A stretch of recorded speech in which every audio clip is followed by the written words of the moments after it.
Welcome, everybody, to Crunch Time. Jeff, Booner, Lukas, Gentry. Gentry is out today again. So you can hold your RIP Gentry's in the chat. He's okay. He had a big game today. Obviously, the Red Wings, everything's on the line. Yeah, so he's going out to LCA, and rightfully so. Right, he's showing his face. He's handling some business. So we support Gentry. It's not a big deal. He'll be back tomorrow. Give us a recap what his takeaway was. But boys, Tuesday, April 9th. How we feeling? How we feeling today? Feel like $1 million. I think my sickness is gone. I still have a little sniffle, but I think I'm good. I'm ready to roll. I'm ready to go, boys. I had a great day today. Watched a lot of different videos, a lot of things to get prepared for this show. Shout out the Wings, baby. I have the one right here. Well, if you guys want to know, I have a massive TV to the left of me here. So if you guys see me going like this at all, it's just the wing. This is the biggest game. And I heard a lot of people say this. It's probably the biggest game in Detroit sport. If you take away the Detroit Lions in the last year, it might be the biggest Detroit sports game in the last 10 years. The Pistons haven't been relevant in how long? Since 2007. The Tigers haven't been relevant since Justin Verlander was on the team, and the Wings haven't been back to the playoffs in how long? So this is outside of the Lions, this is the biggest sporting event in Detroit, most relevant that we've had in a very, very, very, very, very long time. It's crazy to think 10 years ago is 2014 now. That's just weird to process. Yeah. I know. Whenever I think it, I still think we're in 2022 all the time. I always think 10 years ago was 2012. I don't know why. But the day was good, fellas. Got a little workout in, 5 miles, and then we hit the little gym, got a little upper body. Feeling good. You didn't cramp? You didn't cramp? No, it's going to happen, though. Calf cramp's coming for sure. Yeah, for those who don't know, Lukas, the man runs a lot. So for some reason he gets random cramps. I don't run to the same level he does. So I obviously I can't relate to that. But yeah, we're in the middle of a B-dubs and he's cramping. It's just the most random. I forgot about that. It's some of the funniest things when people cramp too, because they just start screaming. It's unbelievable. Yeah. Have you guys ever in a sporting event cramped before? Bro. What'd you say, Boone? Sorry. What'd you say? Have you guys ever in a sporting event cramped? I remember my senior year in basketball, I got a double calf cramp. And calf cramps, you can't walk on it because it just keeps cramping. And I got a double one. And it was I'm pretty sure it was one of our last games of the season for the conference championship or something. And both calves just went out in the fourth quarter, and I couldn't walk, dude. It was I had to be carried off basically. And someone ran me a banana, and it was back in the day when you didn't have all this technology where you could take a quick shot of something to get electrolytes in you. It was just back in the day, eat a banana, drink some Gatorade, and get back out there, brother. Hey, pickle juice. That I was gonna say they used to my senior year, they had to keep a jar, a Gatorade bottle of pickle juice and water on the sideline because every fourth quarter I'd cramp so much. I remember I thought I tore my Achilles again the one time because Klotz Island out there, manned up. Fool tries to run a slant and go. Didn't shake me, not one bit. Stayed locked on the hips, was in phase, swatted the ball down, but I had to jump, and I came down and you could hear me I'll try to find the film of it. You can hear me screaming the huddle recording, in the stands are here, then there's a booth where you can hear me screaming for my pure agony. I thought my Achilles was gone. And I was like, oh, I'm cool. That's when scouts looked at that film and said, this guy's got heart. He's cramping, but it was nothing. Brad Holmes, Dan Campbell type of guy. That's what that is. Mm-hmm. The calf cramps to me are the worst. Those hammies. Hamstring is the worst cramp. Because that shit it's your whole, because it's just from your knee to your fucking back, because you can't move. Mm-hmm. Hammies. Yeah, it immobilizes you. You're done. Mm-hmm. You're absolutely done. Shout out to Steven. Just became a Crunch member. We appreciate you. Shout out, man. He said in the chat he had to become a member to use the emojis there. Which, by the way, the emotes, we're adding some more. So stay tuned for that. We got some in the works here. Maybe potentially a Brad Holmes emote. Maybe potentially fuck the Bears, fuck the Vikings, fuck the Packers emotes. So we're, you know what? Sorry for swearing, family friendly. Family friendly, but hey. Sorry for swearing, brother. If you become a member, you still have access to even more emotes. Real quick, before we get into, there's a lot of things to discuss. Obviously, Darius Robinson, Lions met with him again, just checking him out, just doing their homework. making sure they again, doing their homework on, especially for a guy like Darius, what position he plays. Also, later in the show, I can't wait to break down something I saw from Colton Pouncey. And it was a video of him kind of giving his take about what I believe it was what DJ Reader said, but it relates to how much the Lions believe in James Houston. And maybe that's something that fans aren't acknowledging enough. Interested. And it's the scenario of potentially passing on an edge, which, in the first couple rounds. And I know. So I can't wait to get to that as well. But real quick, for those, I know there's people that, you're heading down to Detroit. You want to attend the draft. You don't know where to go. Well, we have the place for you. I'll bring it up. And it's the VIP draft party we're throwing with questionable teas at Bookie's Bar and Grill. If you haven't been to Bookie's, it's a great spot. I've gone there a bunch of times with my girl, my friends. You guys, we've gone down there, watched Lions games, and you'll be able to do that on draft night, on the first round, for the first round. You buy your tickets, and there's so much that is included. Guys, I was told former Lions players, former Red Wings players. I've heard the list. It sounds great.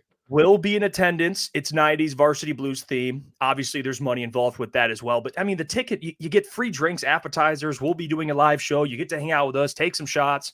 There'll be raffle winners announced. You're entered to win some Lions gear, signed Lions gear, other goodies.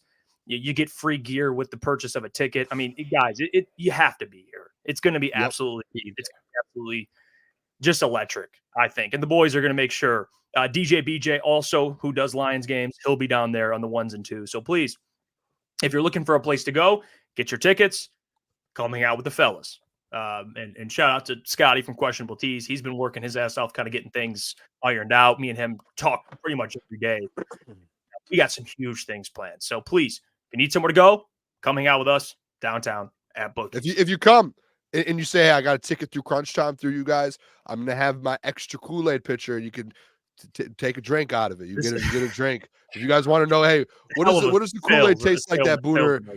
I get all those comments on all those videos that I did. Oh, Booner, you're going to get diabetes. What does your Kool-Aid taste like? Do you put sugar in it? What do you do to it?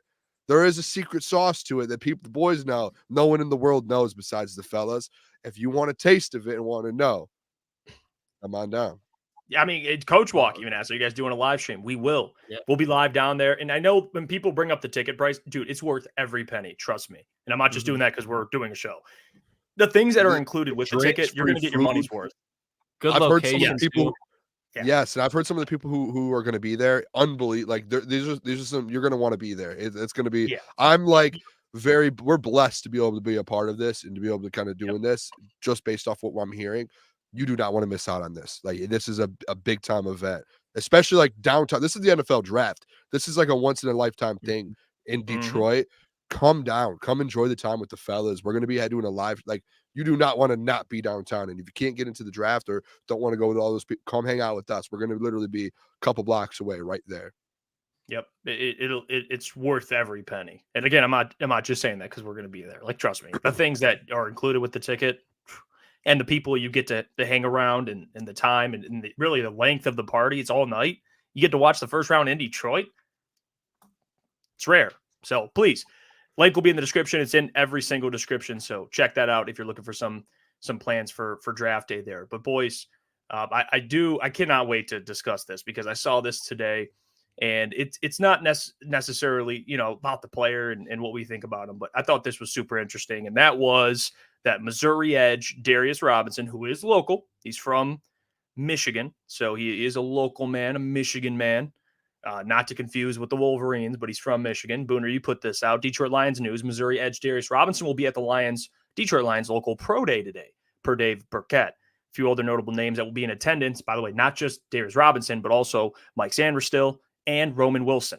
And there's a list of other players as well.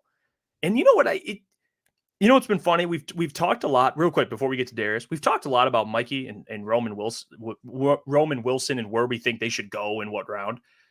I think the Lions, when you look at BPA, doesn't Mikey Sanders still kind of fit that? Like for the Lions, like despite what we think about the potential fit. But like to me, he's such a football player. So good. He's so good. I think Roman falls into that same description. Like Roman is exactly what Amon-Ra basically was coming out of college, but Roman is more productive. You go back to Booner, I'm sure you know this more than anything, back to his stories. What was he from Hawaii? I believe, Boone. Roman, I'm not 100% sure. Yeah, I'm almost he's from from. Hawaii, and like his story is crazy, and just how he handles himself both on the field and off the field. I think he's exactly what Dan Campbell and Brad Holmes want in a wide receiver. So that's why I keep bringing it up. Like, I know I'm all Xavier Legette, but if that is not the case, I could see a case where even in the second round, if they don't go wide receiver in the first, they take Roman Wilson in the second. It looks like a reach, but I think he's both him and Mikey are Brad Holmes, Dan Campbell type of guys that are both uber talented too. They're both too. Like the thing I look at, and you've seen this with some of the guys that Brad's taken, like Jahmyr Gibbs, Jack Campbell, Brian Branch, Sam Laporte. Like they're just good football players. Has nothing to do with like what is like. Are you athletic? What's your skill set? What can you? It's like no, these are just football dudes. Like we said, like yesterday with Sam Laporta, he didn't put a bunch of numbers up at Iowa. Like not a ton of he was just a football dude though. He just loves football, and being in Iowa, that's just what you love to do. And it's the same thing with the guy like Jack Campbell. So where like 18 when they got him, maybe a little bit of a stretch, could have got him a little later. He's just a football guy. It's like that's the type of guys that they like, and like Mikey Sanders still falls under that. He's a guy that literally transitioned from wide receiver to defensive back. And like you saw him, like even at the pro day at Michigan, he's out there running routes. He's doing things. It's just like a football guy. Like obviously, my guess, he's not going to go play wide receiver in the NFL. Like just because he was doing it, I don't think he's going to like play both ways. No way. But it's just more so like a guy that just loves the game and wants to play football. And they talk like we don't talk about that enough. I don't think when we break down the draft with this team, it's like we're always like, man, I wonder what who's at the top of Brad Holmes' list. If you really look at his list in the last 2 or 3 years, he just loves guys that just love to play football. They don't care about anything else, but I just want to play. I don't care about the money. I don't care about the stats. I don't care. I just want to come in and I just want to play football for you. Mikey Sanders still falls under that. Roman Wilson falls under that. That's why they won a national championship, is because they just had a bunch of dudes. It's like JJ. JJ didn't care if he threw for all those yards. He just like, I just want to play football and win football games. That's like the perfect, and that's why I think some of these Michigan guys could be like actually like I wouldn't be shocked to see them get drafted to the Lions because of that. And that's why Bama guys, that's why those guys are so good. A lot of those guys just love football and like a Kool-Aid, like just loves the game. I mean, look at this. Look at this. Go. You're good. I'll bring this up real quick. I mean, you guys know, especially in the chat, how high we are on Quinyon Mitchell, and that's where he kind of really elevated his stock even more, because when he went down to the Senior Bowl, he showed he can hang. But if you go back and you watch the Senior Bowl, there's one guy that was kind of cooking Quinyon, and it was Roman Wilson, and it was repeatedly. So Roman Wilson, like we said, I would not be. I think he's more of a fit, and this is not a knock towards Mikey. I think Roman Wilson is more of a fit than Mikey Sanders still is, just because of the addition of Brian Branch last year. I think Brian Branch and Mikey are damn near identical. I think Brian Branch is better against the run, but then again, Mikey with a couple more years, like you said, Booner, he played wide receiver. He could potentially be just as good as Brian Branch, and it wouldn't surprise me. And that's not a knock towards Brian. I said many times, I think he's an all-pro caliber type of player. But Roman Wilson, I could see a very realistic situation where he ends up being a Detroit Lion. I mean, I see this. Eduardo, perfect transition, Lucas, because Eduardo put, what if they take Roman in the first? I don't think that will happen. He said Brad told you last year he doesn't care about reaching or value. If you are his guy, he will grab you. I think there's a better chance of Mikey Sanders still going in the first than Roman Wilson. Personally, I get the reach thing and everything. Yeah. But if you were to put both in there, I get Lucas's point. I'm on the side where like if you're like who's the better football player in BPA, like genuinely, like if he's gonna reach and go BPA, I would have to think Mikey Sanders still's higher on that BPA list than Roman. I would hope so, at least. I think he's a better football player in my opinion. Because there's questions, and I don't think it's bad questions about Roman, because he shows you extremely consistent. But we talk about JJ and his arm, how he was kind of limited at Michigan throwing the ball down the field because that run game. You can say the same thing about Roman, but when you watch him, great hands, great route runner, great blocker. They gave it to him in the run game. Like, he's a gritty wide receiver. So I think he's another guy that if they were to take him in the first round, no one would be happy. I don't think a single Lions fan would be happy outside of like the Michigan Slappies of the world. But when you look back, I don't think it would be a terrible pick, just because I could see his game growing under a good offensive coordinator like Ben Johnson. So I would not be happy with it. But I think in the moment, it's something that you'd be like, what the fuck? But maybe like we talked about, a couple of years after you let it marinate, it's a solid pick. Let's think about this though, fellas. And let's be a little realistic here. Brad is very smart. He does reach sometimes and he gets his guys. He doesn't reach, like, in my opinion, like that. Like if he was to go to one of those guys, I would think like a Roman Wilson, he would trade back and he would get him, because like look at Jahmyr Gibbs. If he really was a guy that loved to reach and was like, oh, I need to get my guy, he would have stayed at 6 and taken Jahmyr Gibbs. But he was smart. He knew, hey, he's probably like, I know the Patriots want him at 15. I know kind of what's happening here. I have an idea of where he's going to fall. Let me get back to 12 here, and I'll still get Jahmyr Gibbs, and we can add in Sam Laporta in the second round as well. So like there's that to it as well. That's why I would be shocked at 29 if Roman Wilson's off. I would be shocked. Like trade back, add another player. You can get Roman Wilson. You can get Mikey Sanders still because you traded back and added another pick. You can add so much more. Just, I don't hate reaching. Just be smart. Like use your mind. Yeah, I agree with that. Like that's where I was going to go with the Roman thing. Like I'm not at this point. Now I've gotten used to this Holmes philosophy. I can't just sit here and be like, no way he gets drafted at 29. Like at this point, who knows? But I'm aligned with you, Booner, and you, Lucas, kind of the points you guys made about if you're going to take him at 29, you better have intel that he's going to go 4 picks later. You know, yes. Like if not, then that's it's like unless Roman Wilson's the 3rd, 4th best receiver in this class, then you could. It makes sense. But it's such a deep wide receiver class. Like you got to be confident that Roman Wilson is that big of a difference maker to sit there and take him at 29 without acquiring more draft capital. But Jeff, remember last year people were like, why don't you get Jahmyr Gibbs at 18? They got intel that the Patriots were going to take him at 15. Right. So, okay, we have to make a move. We have to get him at 12. If that happens, okay, I understand that. That's probably going to come out because these videos and everything comes out eventually. But be smart. Just be smart. I don't know. Be smart. Boys, would it really surprise you though if the Chiefs at 32 took Roman Wilson? Like I think it'd be a pick where you'd be like, oh, that early, but it's not that bad of a pick. You know what I mean? Because I think he can fall right in that Lad McConkey tier. Because only knock against Roman, in my opinion, is just his size.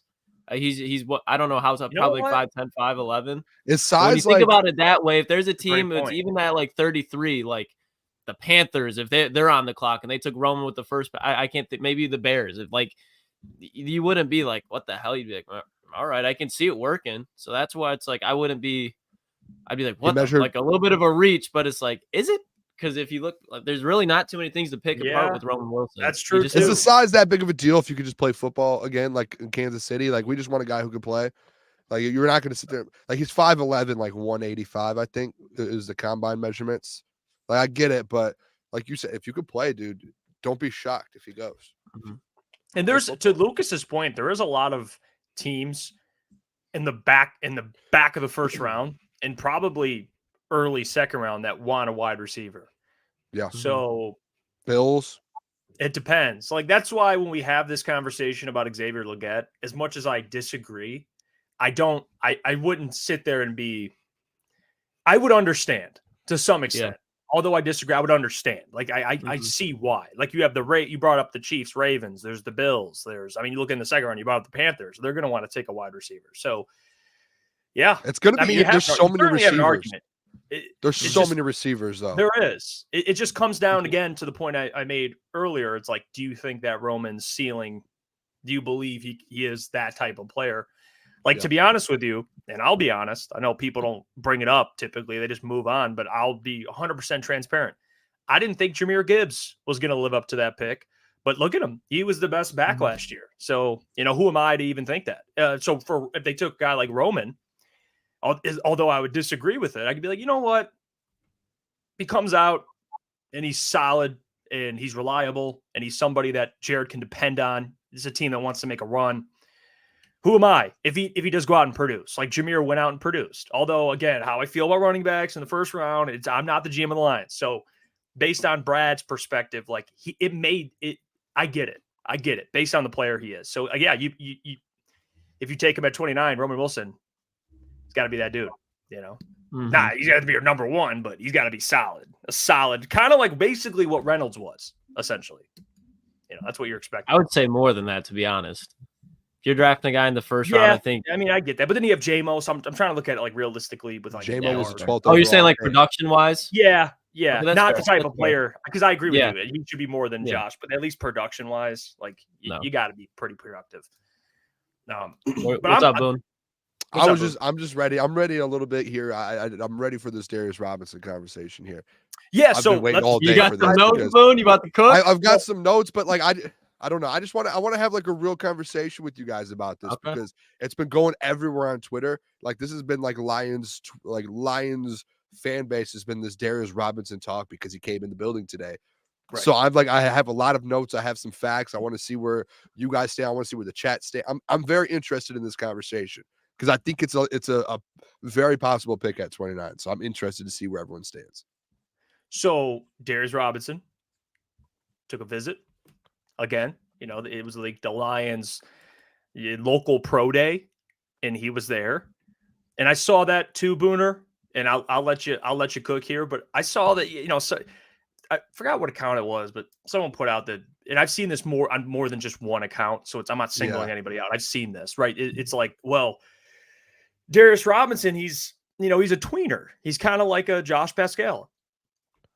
And that's kind of been the pushback on Darius Robinson is like, are you getting another Josh Pascal or so that's the pushback I've seen, Boone. But what are your thoughts on just kind of him and the Lions maybe being interested in a guy? Yeah, I mean, it's an interesting conversation to me because I do think he's in play at 29, and I think it's the whole.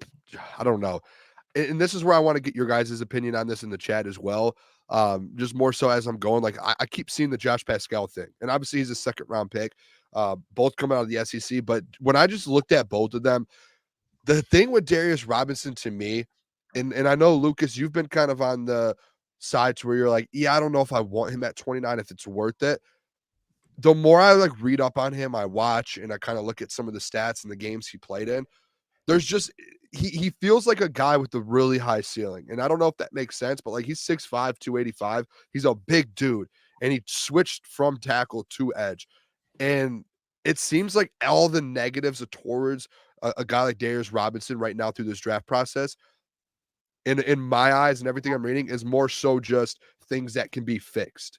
Whether it's like just being in the right position at the right time, getting a secondary move, just kind of figuring like just getting comfortable being on the outside instead of the end. Like there's just like these things and all of these negatives that are getting brought up about him there. But it's like to me, when I look at it, it's like, hey, these are things that you get him in the building with Terrell Williams, he can go out there and fix. One of the best defensive line coaches in the NFL. He can develop him and get him to be very, very good.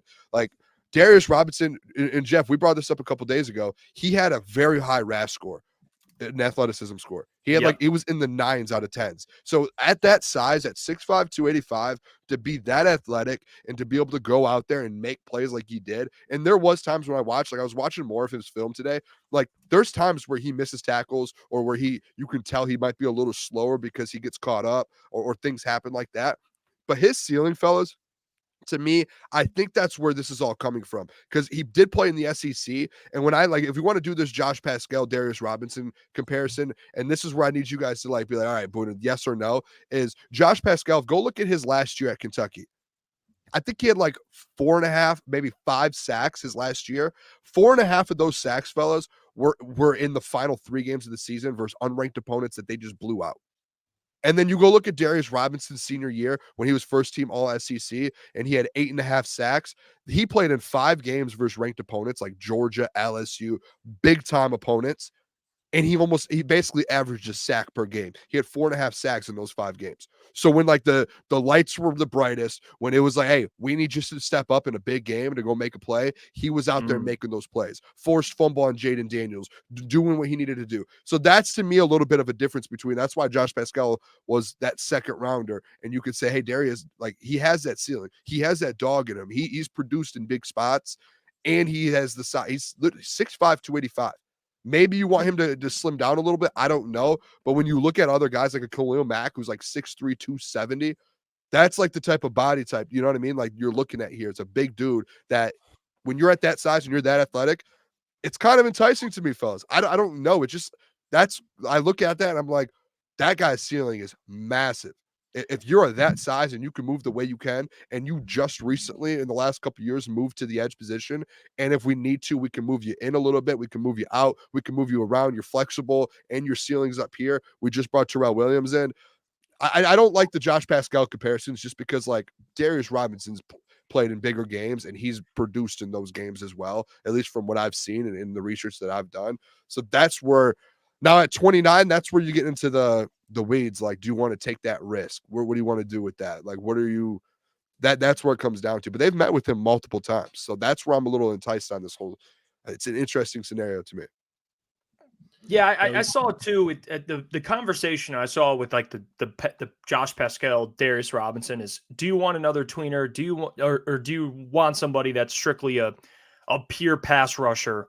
But you kind of have that in James Houston. And the thing with like that term, like a pure pass rusher, like to me, and I think this is also what Brad would ideally like, is somebody that can, of course, generate pressure, be a pass rusher, but also someone that's not a liability in the run game. Like that, just because you're not a liability in the run game, it doesn't mean you're a tweener. Like he's a defensive end. He was formerly just a defensive tackle. So there's where the tweener comments come in.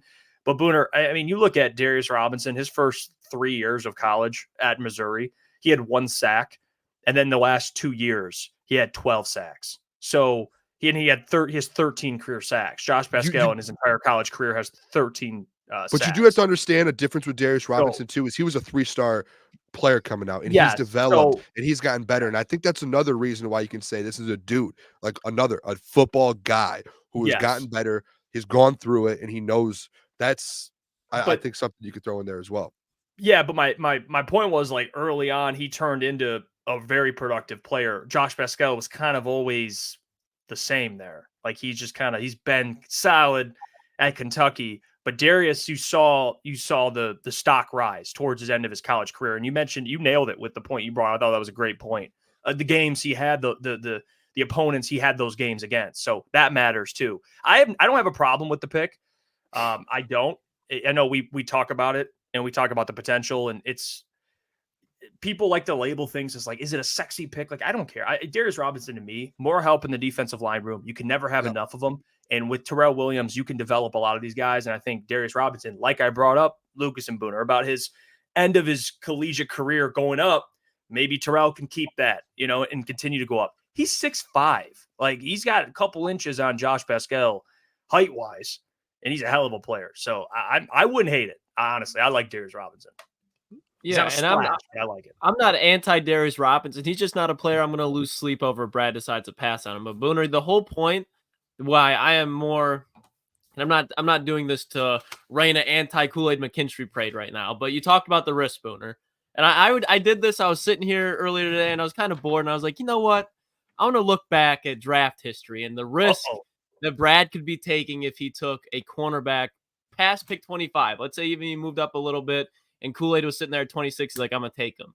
So going back to 2016, I'm going to list all the corners that were taken 25 to 32. So going back 2016, there was one. It was Artie Burns in Pittsburgh with the 25th overall pick. Now, in 2017, Jeff, here's your hope. SEC man-to-man cover guy. The Buffalo Bills took Tre'Davious White, 26th overall. Okay? I'm going to let you know that's the peak. It's about to get really fucking drastic now, okay? 2018, Minnesota Vikings took a man named Mike Hughes with the 30th overall pick. Where is he? He was on the Lions for a little bit, and then he got cut. So that tells you that much. DeAndre Baker in 2019 to the New York Giants, 30th overall. He was out of the league by the end of his rookie year. Maybe he was in the second. So 2022, there was 2 of them taken. I'm going to butcher this name, but Noah Ikabuigeni. I can't. He was out of Penn State. He was long. The Dolphins took him 30th overall. Nowhere. Jeff Gladney, 31st overall from Minnesota. They went back-to-back years they went 2 years, and within 2 years, they took a corner in the back of the first round. Neither of them panned out. In 2021, Greg Newsome with the Cleveland Browns. They're looking to get rid of him. And then another one that's solid is Eric Stokes, the Packers' 29th overall. So my whole point with this is since 2016, outside of Tre'Davious White and Eric Stokes, it's been whiffing. And with Darius Robinson, I don't think there's a chance that he just absolutely falls on his face and he's a bust. I think, and I'm not taking a shot, Booner, the Khalil Mack comp was very extreme. I don't see Khalil Mack. I wasn't trying to compare. I had a bunch of names here with sizes to compare. Like, hey, just because he's that big doesn't mean like there are dudes in there, because that's one of the things people are, oh, he's 285. Like that was just what I'm just saying, hey, you can go out there and still get sacks at the edge position at that size. That wasn't a pro comp. No pro comp over here. Sorry. But I just want to make that very clear. clear. Darius Robinson will not be Khalil Mack. As long as we can clear that up. But I think me and Jeff are on the same page where it's Darius Robinson, high floor, but lacks a high ceiling. I just think if you're going to take a guy in the first round towards the back end, I think Darius Robinson is a solid pick, but I don't think he's one that I'm pounding the table for. But if we take him, I'm walking away a happy man because to Jeff's point, you add somebody in that defensive line room. Wow. I don't know if I like that exercise. Fellas, real quick, I could be wrong. I think it might be 2-0. I don't know if they just scored, but I think Ovechkin just scored. Ovechkin just scored. This is a disaster. I need a mental health checkup on Gentry. Hopefully we got to check what he's doing. I don't know what we need to do, but we have to change the vibe somehow. I don't know what to do. Well, to kind of go off what Lucas just said, I think it was a very fine explanation. Loved it. I'm impressed. That was good. You got me there. And I know we've talked about it, but to see you actually list the players kind of hits a little different. You know, when we talk about it, it's like, oh, yeah, corner. You just have to believe in your heart that a specific player can be the outlier. And that's kind of where I'm at. But the data typically doesn't lie, you know, unless he's Tre'Davious White. Very well the two that hit, Eric Stokes and Tre'Davious White, both SEC corners, though. True. Eric Stokes went Georgia, Tre'Davious White went LSU. So I'm just saying that couldn't even be Kool-Aid McKinstry. If they take TJ Tampa, like they could take any corner in that range. We need to do this exercise on defensive edges. I would like to see. I can tell you, I can name two off the top of my head. Your boy TJ Watt, the Steelers, I think was 29th overall. Montez Sweat. I didn't look too much because there's a couple guys that were like drafted as defensive tackles, went to edge, and that it was kind of hard. I can do that too, though. I'll TJ Watt was picked 29. Yeah, somewhere maybe 28, but somewhere he was past 25. That means this year we're getting our TJ Watt this year. Darius Robinson equals TJ. Hey, Latu, I'm telling you, that's coming out of college. TJ Watt, that's a good comp. To be fair, if you remember Montez Sweat, his big thing was the heart issue, which teams were scared of. He had the heart issue, which that is a bigger deal than a neck injury. A much bigger deal. And he's had a pretty good career. So that's a good point. Yeah, if you're able to get a guy like Latu, I know people disagree with it about the injury. Not everybody, but I've seen people out there like that's the pick. But again, fellas, I don't know. Wide receiver is something I'm just not, for similar reasons than what you just put, Lucas. Like me and you, it's interesting because the argument we always make against each other it's kind of the same argument. Yeah. That's why I don't think there's a wrong answer there. Your argument wide receiver is fair. It's a preference. It's going to be and the thing is, this guy, we could have this argument on what player or what position, we think and we'll hit. Again, guys, Brad Holmes has gone running back all the way up to 12. He went receiver. He traded up for a receiver 2 years ago. He took a linebacker at 18 last year. He's going to do whatever he wants. He doesn't care. He doesn't care about positional value. He doesn't care about what guys have hit the last couple. He's just, I love this guy. Football. What about offensive linemen? Wouldn't be shocked. I saw this. I saw this. It's not going to be the greatest graphic because it's a little blurry, but bear with me here. This is on Bet Michigan. Bet Michigan. That it's a Michigan sports betting and gambling, basically. And they have their own, actually.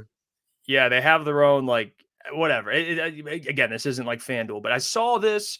Not that this is like the Bible, it's you're reading this. It's like these are the official odds. But just to see Graham Barton on here at 29 as more of a favorite than these a are lot for Lions picks at 29. This is 29th pick. Sneak. You see a little down there. Yeah, you see that, Lucas? This list just doesn't make a lot of sense to me. I saw this, and this is Lions fan report. Shout out to them, by the way. See who's tied to be the wide receiver off the board for the Lions? You got a Donnie Mitchell, and then Xavier Legette, Darius Robinson. I wouldn't hate either of them. 100. So, hey, there's I mean, you have Graham Barton as a favorite, plus 500, Tyler Newman, plus 700, Kool-Aid McKinstry, plus 700. Again, this isn't all sports books, but this is specifically this sports book. But like, I just wanted to bring up like the possibility of, would you be mad if Graham Barton? Here's the thing. All right, I'll say this. I'll say this about real quick, and while we get Lukas back here in a second, real quick about Graham Barton, because he's more of like they project him to be like an interior offensive lineman. So technically, he's projected to be like a guard. Which again, like, would I hate it? No, I wouldn't love it. And it's hard for me to say I'd even like it, but we've talked about Graham, like what he would mean. I mean, again, Kevin Zeitler is older. He's not getting younger. And if he goes down, because these things happen in the NFL, you got to be ready. You got to have some, Booner, what do you always say? Depth. Graham Barton, some depth, Booner. Graham Barton, some depth for you. So, how would you feel about a Graham Barton selection? Just throwing that's the very initial thought I had was the depth piece with our offensive line. You remember this last year? The thing was, this last year, what you had Graham Glasgow as your depth piece. He wasn't coming into the year as a starter. You had Big V. You had Jonah Jackson. It was, hey, you have this guy coming off the bench that can play. That's what Graham Barton is. I as soon as I saw you put this in there in our prep today, I started like looking up, like, all right, what can Graham Barton do? What is he? A lot of people are saying he's probably one of the most versatile offensive linemen in this draft, and that he probably could play one of the position he'll probably end up playing in his career is center.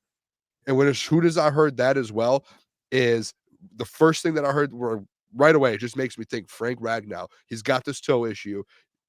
And I know I was the one that was pretty like locked in saying Frank isn't going to want to leave until he gets a Super Bowl or that he gets a chance to at least get one. I still think there's a chance. Like, I wouldn't be mad because they're looking into the future. Like, your heart and soul of this team, the glue of this football team starts with the offensive line. And the glue of the offensive line, to me, like, Penn is the best in the league right now, yes.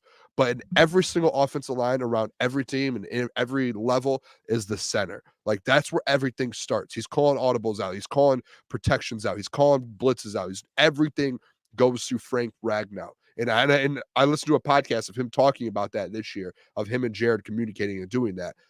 When Frank leaves, you are going to need someone that's elite and very, very good there to back him up. And this is a guy to where if they do that, I know it's more so, he might not get all those reps next year, and you have Frank, you have the guards already. That's like such a big time future pick. Like, that's like, hey, we want to be sustainable. That's why I don't hate the pick. And I've seen some places rank him higher than Jackson Powers Johnson. And when I was looking at it today, like he's a guy that's right there. And obviously Jackson Powers Johnson's not going to be available at 29. So if Graham Barton falls to you and they take him, I'm not going to sit there and be mad, because that's almost as of elite type of player to where he's versatile. I think he might have played all 5 offensive line positions at Duke at some points. Well, I saw on PFF they list him. I mean, they had him through his career as a tackle, but it says his projection is as a center. So, and I've seen guard. So I don't think. I believe he's played all 3 in college at one point or another. I could be wrong with that, but I believe he has. And again, if you could sell me on that, like we've been a pro Jackson Powers Johnson show, so got to be consistent here. Graham Barton, if he is, who Brad Holmes believes can be the future at center, he could play guard right away if there's an injury. That makes sense, and you get a 5th-year option on him. Like that can make sense. Again, it just depends on the depth at guard and at center, really. I mean, there's Zach Frazier, JPJ. If you believe that Graham is the best or he's the best available, then hey, you probably got a damn good argument there. So I wouldn't hate it at all. Because if someone gets hurt on the offensive line this year, like, it's going to happen. We know there's going to be an injury for a couple of weeks here and there. Who's your backup right now? And that's where it does come to me a little bit. Like, I know I was the one that brought up the JPJ thing where I was like, why would you take him at 29? Like, I kind of understand a little bit now, because we had so many offensive line injuries last year to where you're like, you would like to have someone elite to be able to step in, and you don't have that Graham Glasgow luxury anymore because he's starting for you now. Yeah, that's okay. Well, to the whole point about offensive line depth, I think offensive line depth for this team, so important. It's so important for a lot. I mean, with how they run the ball, with how they've protected Jared, like, you can certainly make an argument. Like I know Jim Costa put something out at the start of free agency and really just talking about the draft and free agency that the offensive line needs to be the number one priority because keeping this offensive line elite and keeping it number one should be something the Lions focus on. And he got flack for that, which is crazy. I know people were coming after him saying, how dare you, defensive line, corner, like, how dare you bring up offensive line? He's like, whoa, the point was never what they need the most. It's just their priority should be keeping this offensive line elite. And he's 100% right. Like, I agree with him. And I've said that a lot of times in the show. So it's like sense. The engine of the football team. That is what keeps this football team running. If you have a bad offensive line, Jared Goff struggles. You can't get the ball to your receivers. Your offense at the top 5 offense is no longer a top 5 offense. Like that is a snowball effect to where once that offensive line gets too old, falls apart, injuries, you're in trouble. And that's like a fact. Like the Ravens, like there's games this year where guys are hurt, and it's very noticeable. Like you notice that. Jared Goff struggles, like the offense struggles. It's tough. So I like that. Keep that thing up to date. What'd you think about that, Luke? The Graham Barton potentially. I mean, project him as a center, an all pro guard, Pro Bowl center. He's not gonna play tackle, but if he was the pick at 29. I mean, I wouldn't hate it. Sorry for my fucking Toledo/Haitian Wi-Fi right now. They probably got better Wi-Fi in Haiti with barbecue ruling right now, but I wouldn't hate it. I wouldn't hate it. And I think I heard you say, Booner, like I don't think Jackson Powers Johnson is going to be there at 29. There's been a lot of rumors lately that he's going to fall. And in my opinion, that was kind of what happened with Creed Humphrey when he was coming out of Oklahoma. You're like, this guy is a surefire first-round center. Maybe if he slides into the middle of the first round, but he dropped in the second round. And I think there's another situation with Jackson Powers Johnson where we can see that. I don't understand why people are overlooking him. I think if you watch the tape, it speaks for itself. Maybe it's an off-the-field type of thing. But if Graham Barton was the pick, he's getting projected to be an all-pro type of guy in multiple positions. So, again, I think it would be ignorant of me to be like, I can't stand the Graham Barton pick when in my mock draft yesterday, I traded up for Byron Murphy. I was like, this guy's going to be an all-pro type of player in 2-3 years. Won't be right away. But I think it's the same thing right there. And it's a safe pick that, to Booner's point, to your point, if you're in the NFC Championship game and Kevin Zeitler goes down, you don't have Yodi or Colby Sorsdahl in there. You have Graham Barton. And I think many teams would prefer that situation just because of how athletic he is. The only reason he's not a first-round pick at tackle is because he has shorter arms, and that's not a problem at guard or center because his athleticism is off the chart. So I wouldn't love the pick because I think there's players that could impact the team more year one, and I think in a Super Bowl window, I think that's what you should do. But I would still like the pick a lot. Don't you think too, fellas, that like if Graham Barton or JPJ are there at 29 somehow, some way, that's probably like if you would break down the rankings of players, those are probably like, I know offensive lineman's not the prettiest of positions, probably the best player remaining at that point if Graham Barton's sitting there at 29. One of the, for sure. Yeah. So like you can look at it and you can make an argument. If Brad goes BPA, it's the same thing like his first draft with Penei Sewell. It's you could maybe make an argument. There's other guys on that board that are really good, but what's this team going to be based off of? Offensive line. Penei Sewell, best available player at pick 5. Like that was it. And that's the argument you almost can make with Brad here at 29, to where if one of those high level guys are sitting there, especially when you need depth and you do need that, and like that's going to be a BPA guy. Like that's going to be one of the best players left on the board. I don't see either of them actually even making it to 29, but if one of them did, that is like you almost have to be like, that could be an all-pro guy in his career. Like, and that's what our team's built off of. And you can get him at 29. It feels like a steal a little bit at that point. I would be shocked. Like I wouldn't be shocked if he did that. I saw that too, to reference that Jackson Powers Johnson potentially falling. I've seen that. I've seen people talking about him being an early second round pick, like super early. So again, that kind of goes into the same discussion we had about like if Brad feels like a player is going to go soon after that pick, then you take him. I think you can make that argument for Graham Barton, Jackson Powers Johnson. Like those guys will be gone, 10 picks later, minimum or maximum. I believe. So I wouldn't hate an offensive lineman. Again, I believe in it. And again, it really comes down to how much Brad Holmes believes in Houston, to kind of bring that up again, because I have the video here and I want you guys to we can react to it, because I believe this video was super, super interesting. It was Nick Baumgartner, who, again, he's the senior writer at The Athletic. He talks all about football. He does great stuff. And then Colton Pouncey also works for The Athletic, covers the Detroit Lions. We got to get him on one time. He'd be a great guest. Yeah, definitely. But this is kind of him and him talking about James Houston. I thought this was super interesting. So check this out, and we'll give our thoughts on it. As he's talking about Reader, he kind of mentions James Houston. He's like, a lot of people keep forgetting about that guy just because he was injured. And he had 8 sacks as a rookie. And that's a guy that we still like. So don't forget about James Houston. So you add a James Houston back into the mix. Then you add Marcus Davenport into the mix. Right. And all of a sudden, with Josh Paschal, a third-year leap, and Holmes always tells us, that third year is so important. That's the year where you can finally tell if a guy is ready or not. We'll see if Paschal can make that leap. Aiden Hutchinson's already there. So it's like, I think he feels better about the edge position than a lot of people think. The mid conversation, as he's talking about Reader, he kind of mentions okay. So he basically, to kind of summarize that, he was kind of inferring that Brad Holmes, there's probably there's a world where he believes in what they have more than people think at edge, and there's that possibility that he just sits there and goes, you know what? Let's take an offensive lineman. Let's take a wide receiver. Let's take a corner.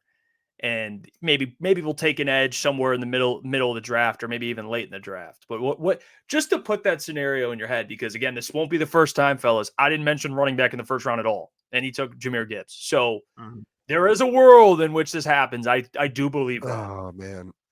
But just process that for a second. What would be your reaction? What's your thought on that theory? Do you guys remember last? To it. Do you remember last offseason? It's deja vu. It's deja vu. Last offseason, when Brad went into the offseason and said, I love the guys we have. I'm sticking with them. I think these guys are going to make a jump this year. We believe in them. We think these guys can go out there and produce for us. We're a big fan of the guys in our building right now in this defensive line room, and we're rolling with them this year. And guess what? Outside of Aiden Hutchinson and Alim McNeill, no one produced for you. You didn't have anyone to produce for you. You had a guy with 11.5 sacks and Aiden Hutchinson or whatever, 11 sacks, and you had a guy with Alim McNeill with 5.5. And after that, you had, I don't know if you even had someone come close to it. It's deja vu. The commish, maybe. And the commish was like you had 1.5. Who did you have? Charles Harris, who he had coming in as your bookend. Benito got a sack or two. Isaiah Buggs got in there a little bit. You thought Charles Harris, the linebackers had more sacks than all of those bottom guys combined. So, you had Charles Harris going in as your number 2 pass rusher, and he was a scratch in over half of your games this year. You don't trust these guys in your room. What are we talking about here? Go get us some guys. Go get me some guys. I do understand a little bit the year 2 to year 3 jump, because there is things that, like Alim McNeill just did it last year, or Alim McNeill did it. So, you've seen that with him. But, listen, you need to produce now. You can't say, oh, we love these guys. I think they're going to make the jump. I don't want to hear I think. I know they're going to I want them to make the jump. Go get me someone. To me, it's like, I don't care about the first round. First 3 rounds, go get me a guy you can throw in there with Marcus Davenport, James Houston, and let's see, at least give me something. Don't leave the first 3 rounds without another edge rusher. Like I said, I want a revamped edge room, a revamped one. I've been saying it since November. It needs to be revamped. I don't care if it's a Marcus Davenport, Lucas. I know you're like, I don't care who it is. I just want someone in the building that wasn't someone different that was in the building from last year. Just give me new faces. Maybe someone will do something. I'll go in there and run a couple plays. You know what it sounds like? It sounds like when you have a nightmare in the middle of the night and you run into your mom's room and you're like, Mom, nightmare. She's like, it's okay. We have James Houston. We have Marcus Davenport. We have Josh Paschal. Everything's going to be okay. But you know, right when you go back to bed, the nightmare's still there. Nothing's happening. And it's like, how long? I understand if you don't want to take Darius Robinson in the first round. Maybe you don't want to take an Adiza Isaac or somebody like that in the second round.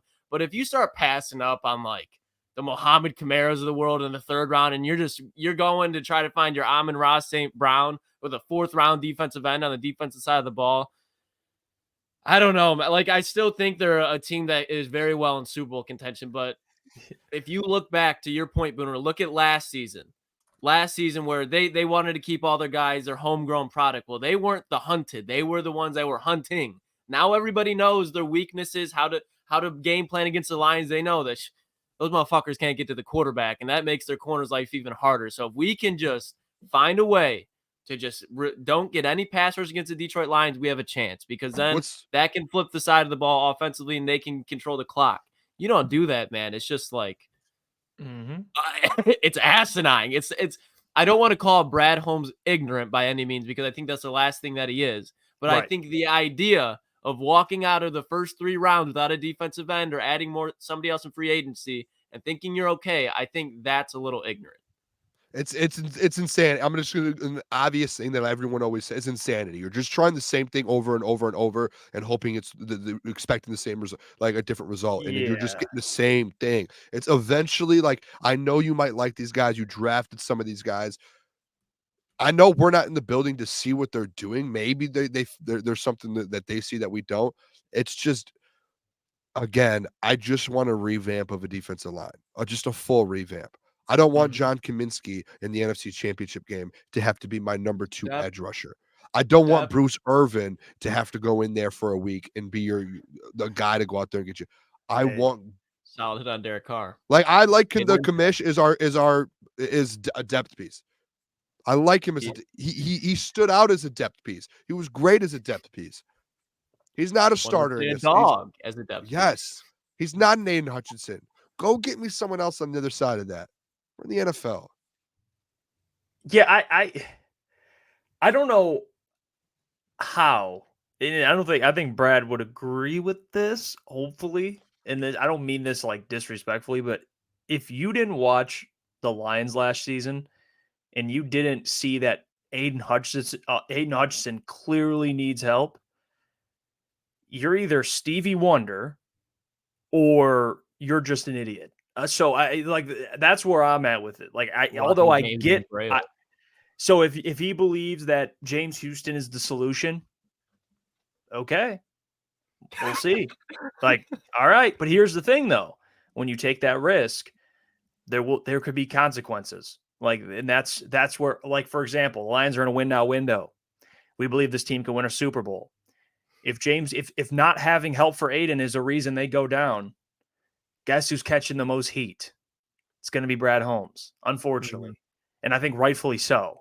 Yeah. So again, if Houston is that player, then Brad looks like a genius, but at the end of the day, it's just, I just can't imagine that. Unless he really believes that Davenport is going to have his first healthy season and be an absolute monster, and James Houston can kind of fill in when he needs to fill in. But I just don't think that's true. I think this Lions defensive line needs another edge.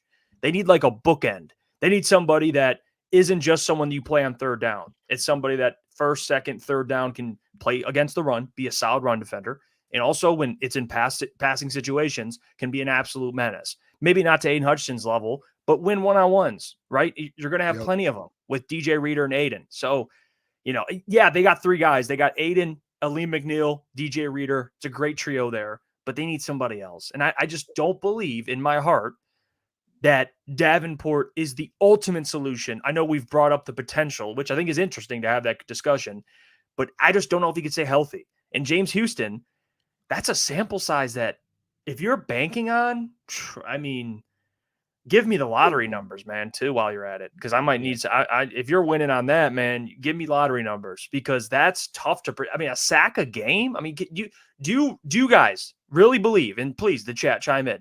Do you think that James Houston can be a double-digit sack guy in the NFL? Not that that's the ultimate, yes or no, but just talk about his potential. I think James Houston's a good player, but I don't know if he can be an every down guy, somebody that for, the next 5 years can be right with Aiden with sacks. He could, but he's got to have a hell of a not just what he did his rookie year, but he's got to continue that over a 17-game season, which I don't know, fellas.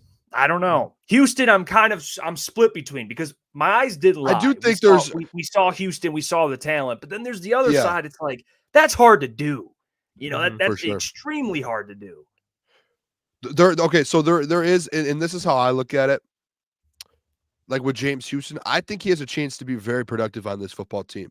But I don't think it's like it's a third down. It's a situational thing to where he's going to be very effective in spurts and in different moments throughout the season. Like to my thought process and kind of how I look at this, it's think about if you bring a Darius, say, let's example, you draft Darius Robinson, you get an edge, right? Or you trade up and get someone. Let's just Darius Robinson is an example. Now, in my opinion, that Darius Robinson's that bookend to Aiden Hutchinson. Now, like, hey, when you need a situation like, yes, Darius Robinson's he's athletic. Yeah, he might be a little slower on the edge and he can play in a little bit. But all right, you need a pass rush. You need to get to the quarterback. You need to send everyone. All right, let's get James Houston in now. Now you have that. You have options. You have different kind of things you can do to kind of throw at defenses. And then you still have Marcus Davenport to throw out there. You still have some of these young guys. It's just kind of getting that, just getting someone different in there that know has that ceiling to where, hey, you can at least produce and you have a ceiling at the same time and we can develop you. But we need someone consistent in there all the time. Like you can't have a Charles Harris as your number 2 going into the season again this year, who was a scratch for 9 games this year. You can't be in that situation again. And that's a Marcus Davenport injury situation. That's how I look at this. Real quick, Lucas, I want to make sure I clear this up because I think double-digit sacks a little aggressive. But even if I say 8 to 10 sacks, if he can be – because that's what you need. Aiden's already going to be your double-digit sack guy. He's going to get you 15, 16 sacks, whatever the number you think you'll get. But my point is, like, for a guy that's really a pass rush specialist, you're measuring him on sacks strictly. Mm-hmm. Because he's not going to make plays in the run game, at least I don't think at this point. So that's kind of where I was going with that point is like, do you have faith, eventually for him to kind of be an every down guy, or is he just kind of a gimmicky, you throw him on third down, which is certainly great. I'm not diminishing that, but I prefer somebody like when you look at the best defensive lines in the league, I mean, bring up Houston, for example, what they just did, Danielle Hunter, Will Anderson, they'll be on the field every single play, like every down. So like those guys are bookend, man. So that's I guess my ideal defensive line, not somebody that's kind of gimmicky.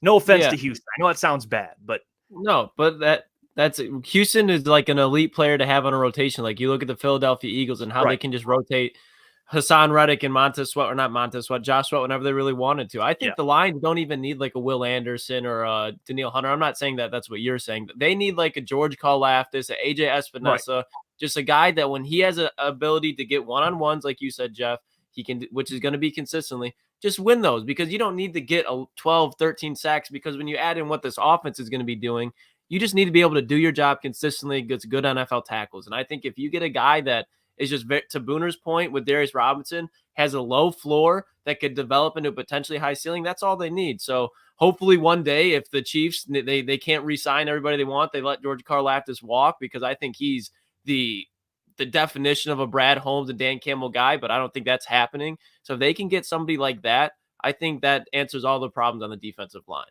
That's why I'm out on the Chop Robinson thing. Is I know Chop has a high ceiling and he could be really good, but in those scenarios, like if you do think James Houston can be that specialist in certain situations, especially on third downs or passing situations when you need to get to the quarterback, where do you fit Chop Robinson into that defensive line then? Like it's either Chop Robinson, James Houston. So you just don't have that spot for it. And it's like if you truly think James Houston is that guy, which I think he can be. Like I don't think he can be a 3-down player where he's going to be out there all 3 downs and affecting the game. But I do think in certain situations when you need to get to the quarterback, he's that guy. Where do you put where does that come in for a Chop Robinson? So it's like if Brad really does think that he can roll with James Houston and Marcus Davenport and that's it, then that takes out to me a Chop Robinson out of the picture, and then it leaves more so like a Darius Robinson in, or like trading up and going to get someone to where you need a guy that's going to be out there more downs than just on pass rushes. So that's where I'm leaning towards. I just want depth. I just want more guys. Yes, yeah, and it's just not build it up. And I want to make this also clear by saying you want depth and you want more help on the defensive line doesn't like diminish what Houston is, which is a good player. Because look at Philly. I mean, Philly has a defensive line. They just went out and they re-signed Josh Sweat, but they also got Bryce Huff. Like they're continuing to add, even though they have some pretty good guys on their defensive line. Like you can never have enough of them. So when you look at Davenport in Houston, you're like, oh, okay, but you need more. You know, like again, we'll see. I think the draft's going to be very interesting to kind of see the mindset of Brad. And that's where I'm at with the Chop Robinson thing. I want a guy that can be an every down guy, or at least most downs. That can be just as good as he is. Not maybe necessarily the same, but just be a formidable run defender and be a pass rusher. Like that's I feel kind like of the top edge, those top edge rushers, and a guy like Darius, I think those are those are guys every down guys, and that's where I'm leaning towards. You know what kills me, boys, about Chop is he had 2 sacks this year. Do you know who those 2 sacks came against? Fucking UMass, both of them. So if you take out the University of Massachusetts game for Chop Robinson, that man has 0 sacks on the season, 0, and he gets bullied in the run game. I do not see it. I do not see it. That's why I like looking at sacks and seeing who these sacks reverse. Like that's what I did with the Darius Robinson thing today, and I was interested in that and the Josh Pascal thing. And you could just go look like, all right, who did he play? Was it garbage sacks or are these legit sacks? And Chop Robinson, those are garbage sacks for UMass. If you didn't do it all year long. So power play right now, fellas. Yeah, I was just gonna say that they're down 2-0. They're in the third period now. They're on the power play. So yeah, they need a goal. You need to get one here. This is like the biggest power play of the year, I would think. Oh my gosh, I can't wait to hear Mike. Man, he is he's there in person. And he's probably not even fully healthy going to that game.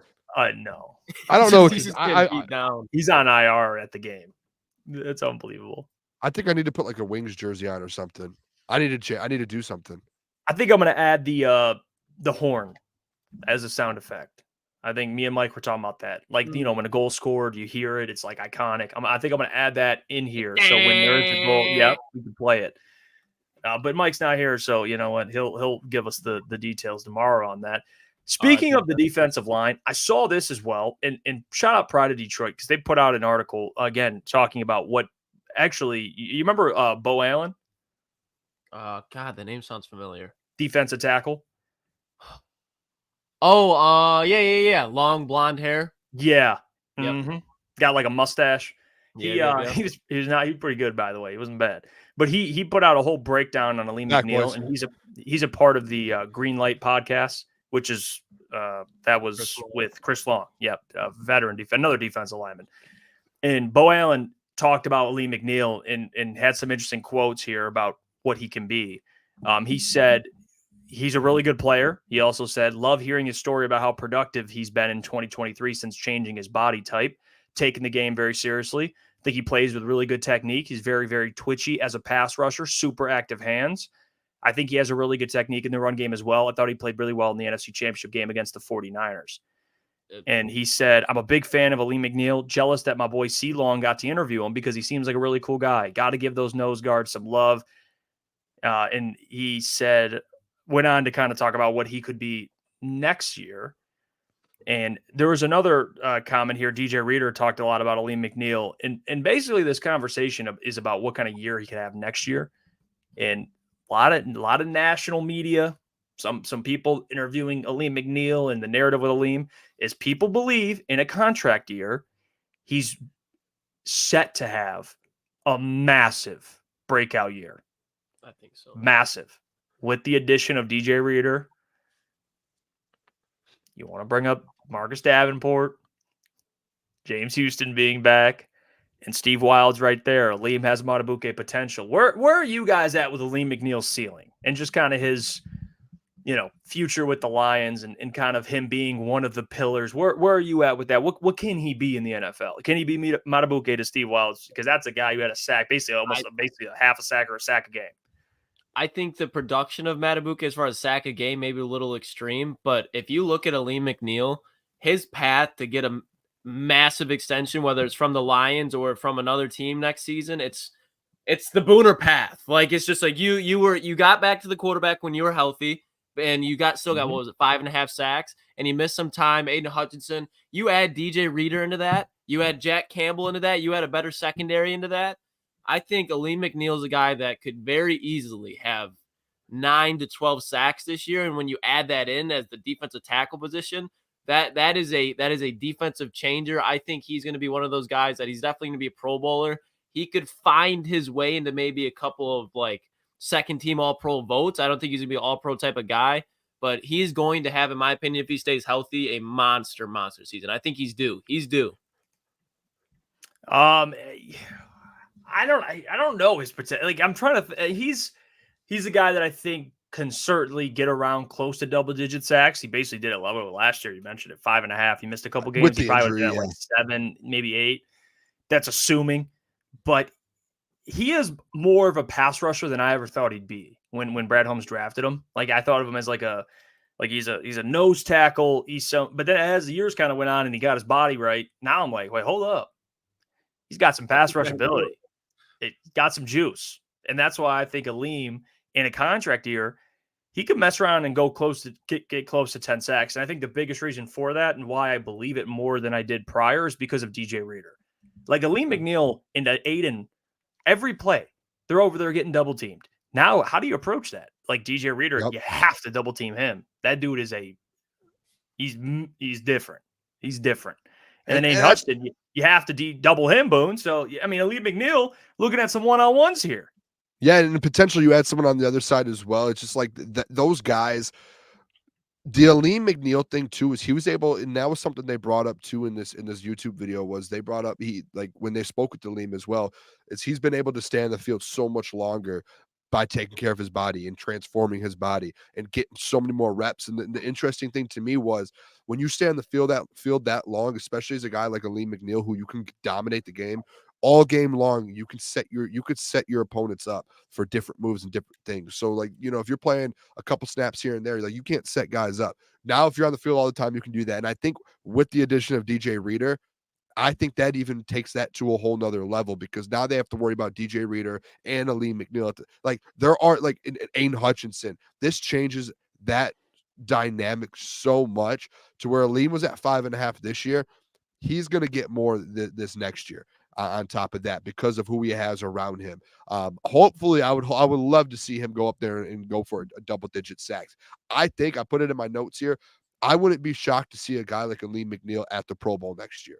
That wouldn't be shocking to me. I wouldn't sit there, and if I saw him get voted in, I would not be like, whoa, Alim. No, like I was hoping last year he had like 5.5 with, I don't know how many games it was. Like, what is it? 4. 6 or 7 games left. He missed 4. So, if he would have got to 8, he probably wouldn't have made it, but there would have been conversations. And I think that's this year with DJ Reader in there now. I think there's a conversation to where he's going to go out there, put some numbers up, and he's going to be a dominating threat inside, like dominating. Especially with what AGU did at the end of the year with the blitzes and sending different doing different things. He's going to get put in some very, very good positions, and he's going to be very good contract year too. On top of that, like everything, the stars are aligning. That, and I agree with that. The contract year does matter. And I see Jeff put 5.5 is not close to double digits. What I meant was 5.5 with missing 4 games. So if you want to give him a sack or 2, I mean, if you give him 2 sacks, he's at 7.5 sacks. I think he would have gotten at least 1 or 2 sacks in those 4-game stretch, kind of looking at how he played all season. He had 5.5 and 13. So, whatever. If you want to stick with the 5.5, he's still, I think this year with more talent on the defensive line, certainly he can be in that, 8 sack range. That's my point. I think he can get there certainly this year with DJ Reader. So I'm curious. And again, we talk a lot about what, them extending players. I'm still curious about this, and we'll find out more this season, but where Alim McNeill ranks on like the pecking order for like re-signing guys. Like you have like your Jared Goff, Amon-Ra St. Brown, you have Penei Sewell. Like where does Alim kind of stack up in that? I've always wondered that. Is he more of a priority and you want to make sure you get him locked up next year? Or is he kind of like a, great player, like him, but we can go draft his replacement? I don't know. Because eventually you're going to have to start having those conversations with some players. Not everybody. You'd have to think he's not like very high up on their list as of now. Like I would like Alim to come back, but he's going to be a lot of money. But the fact that he's right now, he can be extended at this moment. He's eligible. He is there with Amon-Ra St. Brown and Penei, same draft class. You can sit there and say there has been no conversations or no No one's asked it in the media, which I'm interested. I should ask the doc if he wants to throw that to Brad next time. But I haven't really heard it. Maybe there has been a question. I just haven't heard it. But that hasn't been anything that's been out in the media is Alim McNeill's extension. And what is that like? Where's that at? Because at least with Panay, like the Panay extension could happen this year as well. But you have his 5th year after this year as well. Like you can still, opt into that 5th year and stick with that. So priority might not be the highest because they might be telling it because there has been nothing that's been released about, hey, we're in talks with his camp. Have not heard that once. We've heard it for Amon-Ra. We've heard it for Jared Goff. We've heard a few things from Panay. We have not heard that about Alim. Have not. Well, Lucas, I mean, you don't get this extension done, which I'm not saying it's a must, but here's what that entails. You want to wait, and he goes out, messes around, gets 8.5, 9 sacks. Fat Joe said it. Yesterday's price is not today's price. Yep. So now we're talking, hey, Alim McNeill, I know we talked about a number. Can we kind of, no. I went out there, got 8.5. Mm-hmm. Now we're talking 20 million.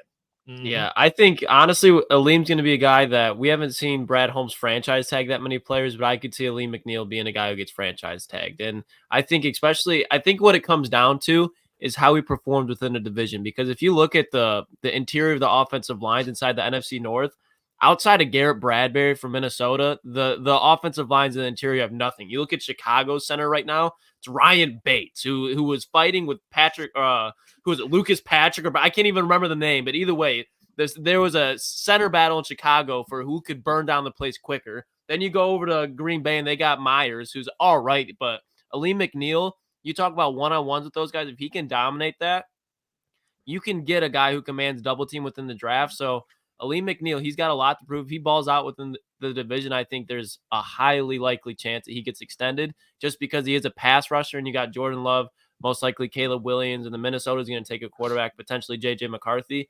Those guys, if the most difficult way for a quarterback to get through his reads if he's having pressure from the interior because it's right in his face. He can't escape, and if he does, there's 2 guys on the edge to kind of collapse the pocket. So a player like Alim, he's not high on the priority list, but he's definitely somebody that can be like a very versatile piece and a luxury to this defense if he keeps playing the way that he does.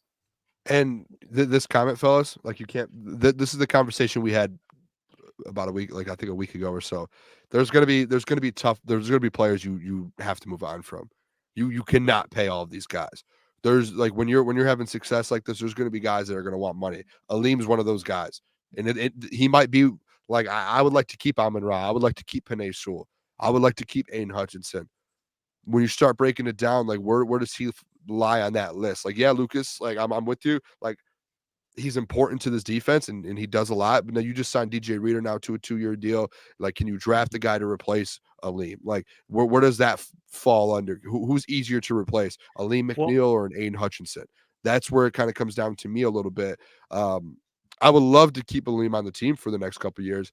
The price tag, that's what's like. You cannot pay all of these. Like Kirby's, like, there's going to be money to go around. Like that has to go around. Here's the risk with that, because I see people and kind of on both sides, right? Like I see people talking about they should extend him early, get him tied up, and then I see Jeff talking about what if he gets 3.5 sacks this year? If you extend him, you're tied to an average dude for the foreseeable future, which I do think is fair. That's why I think we all agree he shouldn't be high in the pecking order. I actually don't even hate how Brad is actually approaching this. But the reason I just wanted to bring it up because there is that risk. Both sides. If you extend him early, will he reach his potential? And if you don't, the price goes up. Like Justin Madubuike, people don't remember this. Look at his first 3 years in the NFL. Like he wasn't, he had 5.5 last year.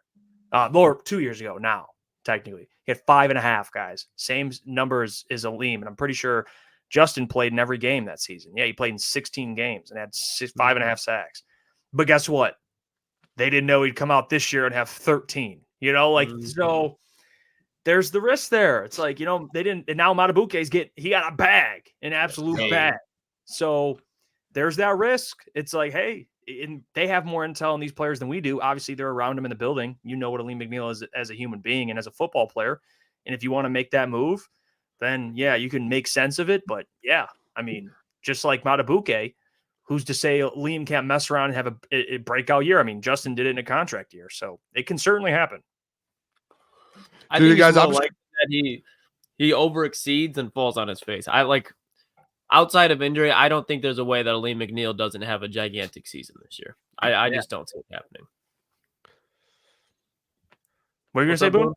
Not that I'm so stressed over here right now. I just hate the fact like when a team that you like just want everything to happen for just pulls you in and says, "Come back here, like we're gonna be great again. Come back here," and they go. Like you're a game away from the playoffs, like a couple games away. You have like everything in front of you, and then you just don't get the job done. It's like, dude, like it's just getting teased. You just keep getting teased, and it's like right there. It's like grab it and you can't. I don't know how to explain these feelings, but it's like the girls when it's like a hot girl when she texts you for 3 days and says how she's really into you, and then all of a sudden she just stops texting back. Dude, yes, and it's like when it comes, you just keep getting pulled in. It's like, no, I'm not going to put my effort into this. I'm not going to care yet. I'm not going to care yet. I know we're not there yet. I'm not going to. And then it's like, oh, all they need to do is they have this game versus the Capitals. You win this game, you're a couple points up. You're right there. And then guess what? They pull you in and then spit you back out. Nothing. You got your Stevie bye. Put this Lidstrom jersey on. Shout out Freddie Felt 313. He sent this to me. Oh, shout out Freddie! He got this to me. What a guy! Dude, like, what are we doing here? You're at home, essentially a playoff game. You're down 2-0. You're at home, the biggest game at LCA probably ever, and you're losing 2-0. Booner, remember we had this conversation. We had an executive order and we talked about it. We said the Wings. Yes, I told you guys on the show last week. I said Friday I'll come with the decision whether the Wings will be on the Booner path, and I decided that I am not. Like, I am a Detroit sports fan till I die. But you have to be smart. You have to know the Booner path. We take winners right now. This right now is not. I will lead from the front. Leading from the front is saying this is not the Booner path. I will not be drinking red Kool-Aid. Stevie, bye. I love the boys, though. I hope they still go to the playoffs. I hope they sneak in, and we'll go make some noise in the playoffs. Yeah, and I mean, it doesn't help that the Caps have lost 6 straight. Like, is Alex Ovechkin still playing for them? He scored. Yeah, he scored. Jesus Christ! And they've lost the last 6 straight, man. Like, unbelievable. That's wild. That is wild. Yeah. Does Sidney Crosby? Is he still in the league? That has to be a penalty. That has to be a penalty. The guy just got hit in the face. Bro, how old do these NHL players play till? Dude, they play. That's ridiculous. 20 plus years, dude. 20 plus years. Like, fucking dudes play. They love the game, dude. It's all. Can't be that tough then. No, you're tough because you're playing that long, brother. No, I agree. I'm so shook right now from this game. I thought this was going to be like a good moment in Detroit. Like, we're back. Yeah, no, Booner, it's like right when you think all the stars are aligned. Like, you know, the Caps are visiting. They're in LCA. Wings are at home. They have a record of 22-12-5 at home compared to their under 500 record on the road. So it's like, okay, they're at home.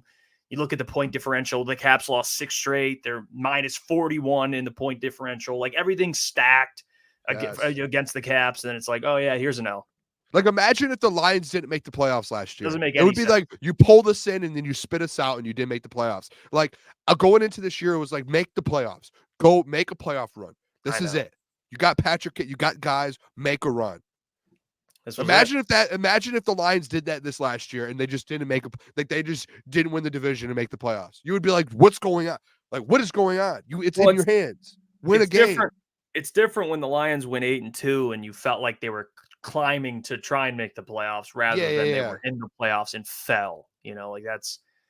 But the Wings, like, dude, you guys should be the best I've seen of you this year. You're a playoff team. Where is that? I know. Sorry for going on this rant, boys. No, you know what, Boone, I that's why in a way, like it stinks. You know, it absolutely stinks. I remember. I mean, we've talked about the Red Wings on this show. I mean, because again, they were winning, so they deserve to be talked about, and they deserve to be praised. And it's just, and we had a video 2 weeks ago about, I think it was 2 weeks ago. Gentry talking about their playoff chances and how he felt relatively confident. It's just some things needed to fall their way, and it seems like Booner, everything's just falling against them. Like it's just, and now you got two big games, Jeff, and they're completely shit in the bed. So everything, to be honest, dude, everything fell their way. They're just the ones blowing it. Like like the Capitals, you needed them to lose, and they lose 7 straight, and you just can't beat that. You just can't win a game. You just can't do it. They control their own destiny. You go out, it's that easy. Win, you're in. That's why I couldn't put the Booner path behind it yet. Did not feel confident enough. You couldn't attach. Somehow that wasn't a penalty. The guy just got to stick to the face. If someone in the chat can explain to me, I don't have sound on because we're doing the show. If someone can explain to me why that wasn't a penalty, the guy literally got to stick to the face. He's probably bleeding on the bench right now, and there's no power play. Yeah, I mean, and I'm I'm not watching it live because we're doing the show, but I've been checking ESPN consistently here, and the one thing I keep, boys. Yeah, and that's why I appreciate you, Boone. But Lindgren, he has 38 saves. I mean, is this dude on 38 to 21 are the shots right now? The Wings have 38 shots to the Capitals 21. And he has 38 saves. Yeah. Lindgren. That would be so, like, I don't know how goalies do that shit, man. I don't know how you'd be able to track that. And again, that's the thing. Like, they lost 6 straight, and then all of a sudden, here you go. Something's got to give, but wasn't for the Red Wings. I'll tell you that. It's 9:22. We got some more stuff to get into here. I wanted to. This is interesting. Another kind of reacting to odds on some betting apps. And Booner, you sent this to me. I thought this was awesome. And it's where the Lions are as it relates. I was off camera. I was about to put my head down and cry for a second. Well, where as it relates to the Lions in NFC Championship odds, right? And I have this. This is per FanDuel. Check this out. This NFC Championship winner. What are the Cowboys doing, bro? What are we doing? You have the 49ers as the favorite. Just wait. By a pretty good margin. And then you have the Lions as the second favorite at plus 600. 49ers are plus 240. Cowboys are plus 650. Eagles plus 750. Packers plus 1,000. And then the Falcons, they have risen plus 1,300 with Kirk Cousins. They have risen. Yeah, Rise up. Yeah. I think power play, I think. So, the delayed penalty right now. Goalie's pulled. There's going to be a power play coming up. If they power play, tripping. All right. Sorry, Jeff. I'm so sorry. I feel so bad. No, it's essential. No, we need it. We need it, Boone. We need the updates, Boone. But here, I mean, my first takeaway on this, it's like, what did Dallas do? You know? They're all in. Do you guys want to say this? The Eagles, in my opinion, should be higher than the Cowboys. Yeah, absolutely. I'll die on that hill, too. I think the Packers should be higher than the Cowboys. I'll go that far. They beat them in the playoffs.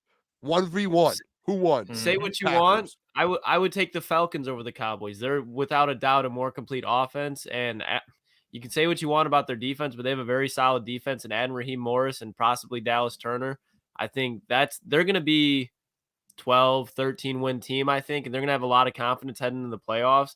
Cowboys are going to be Eagles, Gap, Cowboys as far as the NFC East. I think the Cowboys sneak in there as a wild card, but then they're going to probably go to Ford Field and get smacked around and fuck around and find out. Jerry World just continue to go nowhere. But hey, they'll have Dak for $60 million, so who cares? Yeah, like that. I mean, then they got Micah Parsons. They got the Cowboys have done this offseason is put out storylines. That's what they're good at. Mm-hmm. Storylines. There's no free agency additions or splashes. It's like rumor. Cowboys are getting sick of Micah Parsons' antics. CeeDee Lamb could hold out for this. I swear to God. Do you guys know what's going to happen too? He's going to ask for $60 million. Like, it's all like storylines and drama. That they haven't done jack shit. And Derrick Henry even came out and said, I would have signed in a heartbeat, which that's what I thought he was going to do. But they didn't even take him. So what the hell are they doing? Like, what are we doing? Do you know what's going to end up happening with the Cowboys? Is they're going to have like a nice record. Like they're going to look really good. Everyone's going to start picking them to win the Super Bowl. They're going to, this is the Cowboys year. This is the year. This is the year. Everyone's going to show up to Jerry's World in a big game. It's probably going to be the Lions game again this year towards the end of the season. Oh, they're back. And guess what? When they get to the playoffs, they're just going to lose again in the wild card, and they're going to be the same old Cowboys. You guys want to talk about the same old line? The same old Cowboys. No more SOC, boys. The same old Cowboys, boys. America's That's all. team. I was saying. Yeah, no, it's not America's saying. team anymore. It is the same old Cowboys now. They can take that stamp. They can have that one. That's all on them now. I think they possibly kill the draft, though. I think they could do that. I think they could take a Brian Thomas in the first round. I think they could do that. I think Jerry's got to make some type of positive splash. I think he's way too insecure of an owner to just go out there and do nothing. I mean, even last year, went out and signed Stephon Gilmore. He made moves. His ego, he has to make sure he's in the media cycle. He's got to be in the storylines. Like the Cowboys, they're going to trade up, be aggressive, try and get some players. Brian Thomas is interesting. They got to draft a running back, maybe Jonathan Brooks. They take. I know that'd be a good fit for the Chargers too. But they need the Chargers. Corum, yeah, there's another one. But the Cowboys, they need a hell of a draft to even be considered. Because I still don't believe, even if they have a good draft, like there's something rooted within the Cowboys where they just fall short. If you want to blame Jack, go ahead. I think Mike McCarthy is not a great head coach either. So Jerry Jones is the most outspoken one. So if you're outspoken and you're talking up your franchise, you got to deal with the L's. With Jerry's, he refuses to turn the team over to let someone else run the football team, the operations. He refuses to. He won't he's an old school football guy who refuses to kind of do things a different way. And in this new age, he still thinks that we're playing football in the 90s. And like it's like, imagine having the same GM for the Detroit Lions, which we've had some bad ones, but imagine in your franchise having the same GM since the 90s and not winning anything since then. Like that GM would have been fired 10 times over again. Like he would have just kept getting fired. Jerry Jones owns the team, so he can't fire himself. He is just the GM that will never go away. Like he makes every decision, drafts who he wants, does everything he wants to do, and he's been doing it forever, and they haven't won anything since the 90s. Like GMs would have been fired within a year or two every single time. They would have gone through 15 GMs by now through Jerry Jones' era. It's crazy. Well, explain this to me, fellas. I mean, the Super Bowl odds. This is unbelievable. How are the Cowboys unbelievable Lions, but they're below them in the NFC. They believe, hey, who cares? I mean, maybe the Lions win the NFC, but I think the Cowboys have just as good of a shot to make the Super Bowl. And not just make, but win outright. 49ers are the favorite, plus 500. Chiefs are plus 650. Ravens plus 900. Cowboys, Lions, Bills are all in the thousands, plus 1,000, plus 1,300, plus 1,300, plus 1,300. So they think it's really, if you're talking about under 1,000, under plus 1,000, it's the Ravens, Chiefs, 49ers.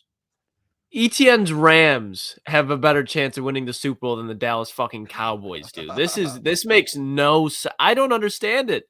This has got to be just Vegas trying to collect their money real quick and just, all right, let's pick off the boneheads of the world, let them put their money in. This is just meth, straight meth, heroin, ecstasy, whatever drug you want you've ever taken. It was made in these odds right now. That's insane.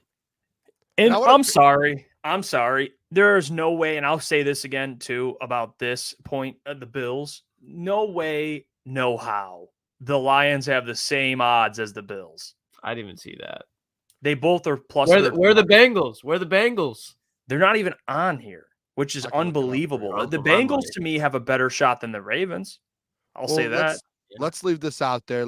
I'm fine with the Bills. I just don't like the Cowboys. You're fine with the Bills? Yeah, I'm okay with that. They cut half the roster. is going to be just slicing through the Bengals. The Bengals and the Texans are right underneath that plus 1,500. The Texans too. Texans are crazy. They're tied. Texans. I'll tell you what. The Eagles are plus 1,600. They're right underneath. But it's probably good keep value, them coming. to be honest. Keep them coming. I'll take. You know what I'll do, Boone? I'm sorry. This is gonna hurt your feelings. I'll take the Bengals. I'll take Eagles. I'll take the Texans all over the Bills. And you're muted. So I win. But so I win by default. All right, I purposely muted myself. I had to get something out of my I would system. take all I had to those say teams things over the about Bills. you. And obviously the Lions should not be. They should be higher than the Bills. All right. But like, sure, I'll dude. take all those teams, Boone. Yeah, I said it. Yeah, for Mhm. sure. Take the Seahawks over the Bills. All Okay, right. well, that's let's okay. not get so disrespectful around That's- here. I Already but going seriously, through I it. would Can you pull take the odds back up. What about ETN even threw up the Jets? Can you throw the odds that, back bro. up? The Jets are such a sleeper this year if Aaron Rodgers stays healthy. Like people I'm are gonna just put a forgetting about that. Yeah, no, honestly, I'm gonna put a couple futures on because the Jets are plus 2,700 to win. The Eagles are plus 1,600. winning The that shit. Bengals plus This is- 1,500. Like there's some things. Can I throw this out there too? Because I'm gonna put a future on this summer and the next couple months, and I want everyone to know this. The Kansas City Chiefs at plus 650. You will never see that again. The fact that they're not even the favorite after winning back to back and knowing now that they're going to try to go to back to back to back, I would take them over the 49. They literally just beat the 49ers. They're gonna have give me the Kansas City Chiefs. I'm not making this mistake again of betting against the Kansas City Chiefs, and I bet on them in the Super Bowl. And that was when I had the realization is don't ever bet against. Oh, the Wings scored. Go! Oh, never mind. There's no time left on the clock. There's 0 seconds. It's 2-1. Yeah, they My lost. bad. So That's absolutely brutal. That's just What the fuck, Boone? heart wrenching, dude. I can't believe yeah, they Boone. lost. Why would you? at What you home. just? Yeah, I mean, Dude, I just look over. I'm working right now. I'm working. Let me work. But the Chiefs though, like I had that realization during the Super Bowl, like before. That was why I bet on them this year for the Super Bowl. Don't bet against Patrick Mahomes. Plus 650. They're probably never going to have those odds again.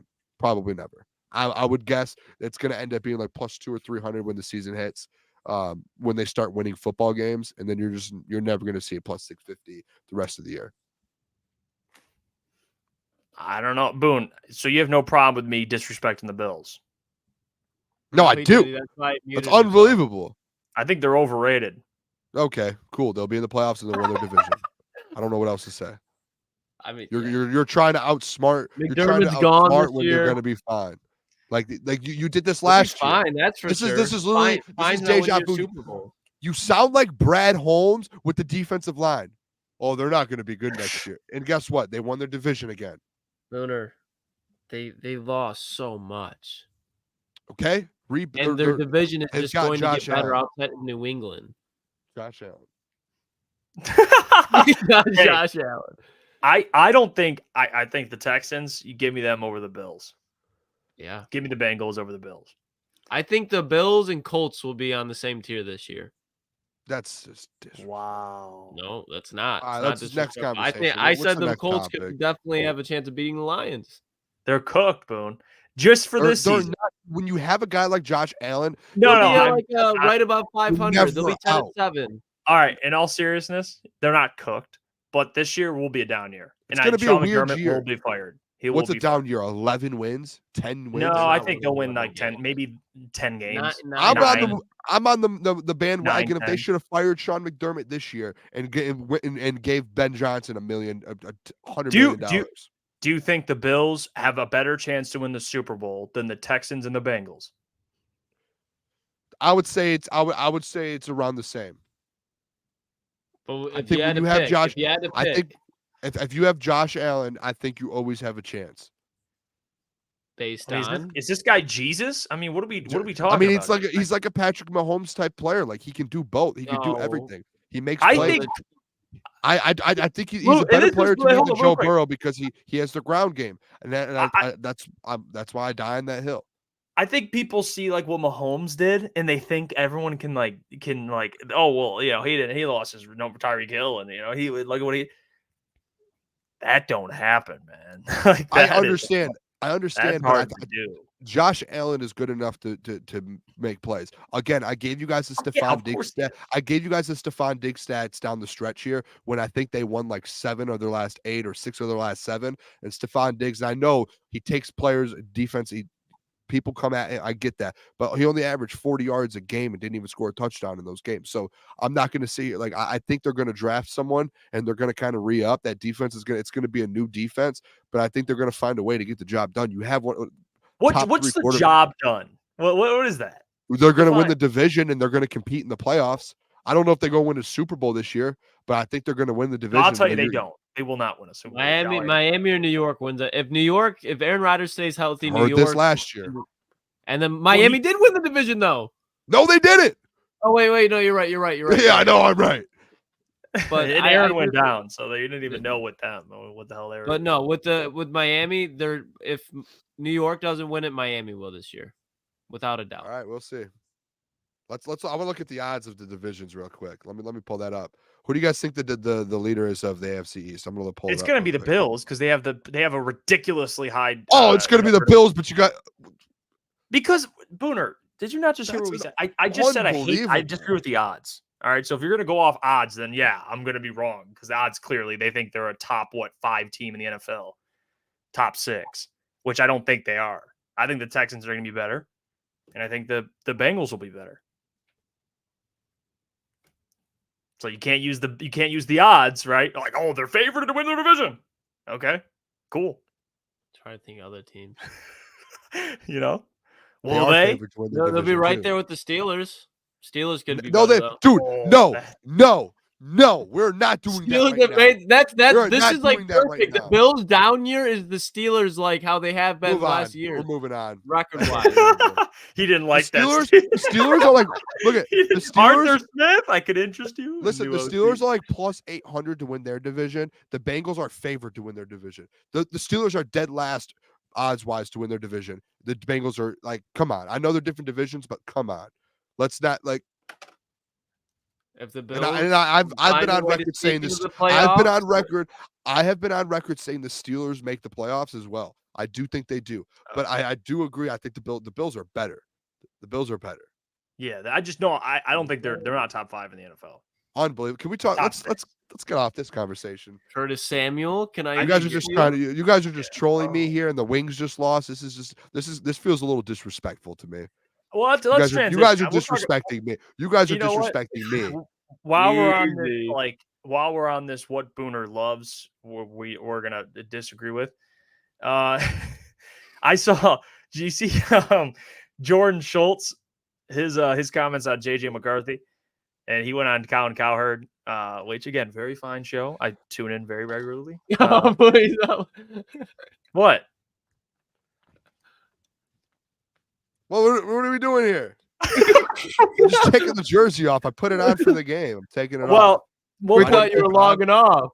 No, I don't want to. You know what? I'm going to keep the jersey on. I don't want to get clipped or something. Oh, Booner took the jersey off, and then they make the playoff. I don't want it. I'm going to keep the jersey on. Hey, J.J. McCarthy, Patriots executive, pushing hard for Michigan QB J.J. McCarthy. Very fond of the Michigan QB. And they pick at 3. Very fond of Michigan man J.J. McCarthy. Now let's hear what he had to say, because Jordan has a lot of inside sources, and he's been doing a good job. Very knowledgeable. Very knowledgeable individual. All right, let's hear what he had to say. I wasn't pleased with that one. He didn't buy it. Uncle Colin wasn't going for it. Yeah, well. Now I see he doesn't like JJ. Adam doesn't like the JJ thing. Now I see where Adam gets it a little bit here. Well, Booner investigates. Let me ask you this, Bruno. Let me ask you this, Booner Holmes. No, go on. And this is not me trying to take a shot. I'm trying to find common ground with you here. So I want you. This is not a shot. This is me simply asking a question. So when I think of JJ and they bring up that pedigree of winning, they talk about him playing at IMG, which is like the high school football, like that's like where you get all the 5 stars. Yeah. You look at ESPN's top 100, IMG's whole starting lineup is practically in there. Then you talk about going to Michigan, where he's, again, 5 stars everywhere, not even probably the best team in college football this year. And now, so he's been surrounded by talent from high school, top tier talent from high school to college.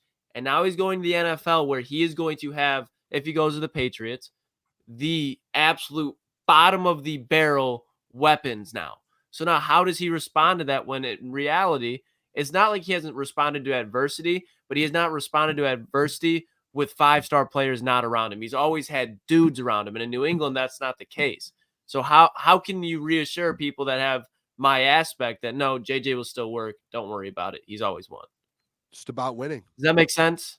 It makes a little sense, but I'm going to tell you this. Like, what did Michigan win a national championship with Cade McNamara? No. Well, Did he's better than Cade McNamara. Okay, but did they have the same team? Pro. All right. But boys, did they have the same team and he came in there and he won a national championship? Yes. He changes the game, and I get what you're saying, Lucas. Like, yeah, you need players around you, and I think that's the situation with any quarterback in the NFL. It's you need to go into a great situation. You need to have the right players. You need to have the right coaches, the right trainers, everything needs to be good when you want to go win at a place. But like, to my point, that's why I think if JJ lands in Minnesota, and that's why I think it would be dumb for a team like Minnesota to not go after a guy like JJ, because you're like, hey, you want to win football games? Go get a winner. You have that team already around you. You have every weapon in the world in Minnesota. You have the offensive line. You have the coach. You have everything you need. Put him in Minnesota, he goes and wins you football games. That's a fact. That will happen. The New England thing, I said it 2 weeks ago. If whoever falls in New England, whether it's Jaden Daniels, J.J. McCarthy, Drake May, they're going to have a tough start to their career, and it might not be good for them through their NFL career. Like, that might be a dead spot for someone. Mm-hmm. And that's the reason. Like, I'm it's not just JJ with that, Lucas. It's anyone to go in that situation. It's literally like Bryce Young when it comes to the Carolina. He just went into such a bad ownership somewhere with Adam Thielen, and you're an Adam Thielen guy. No disrespect to Adam Thielen. That's your number one.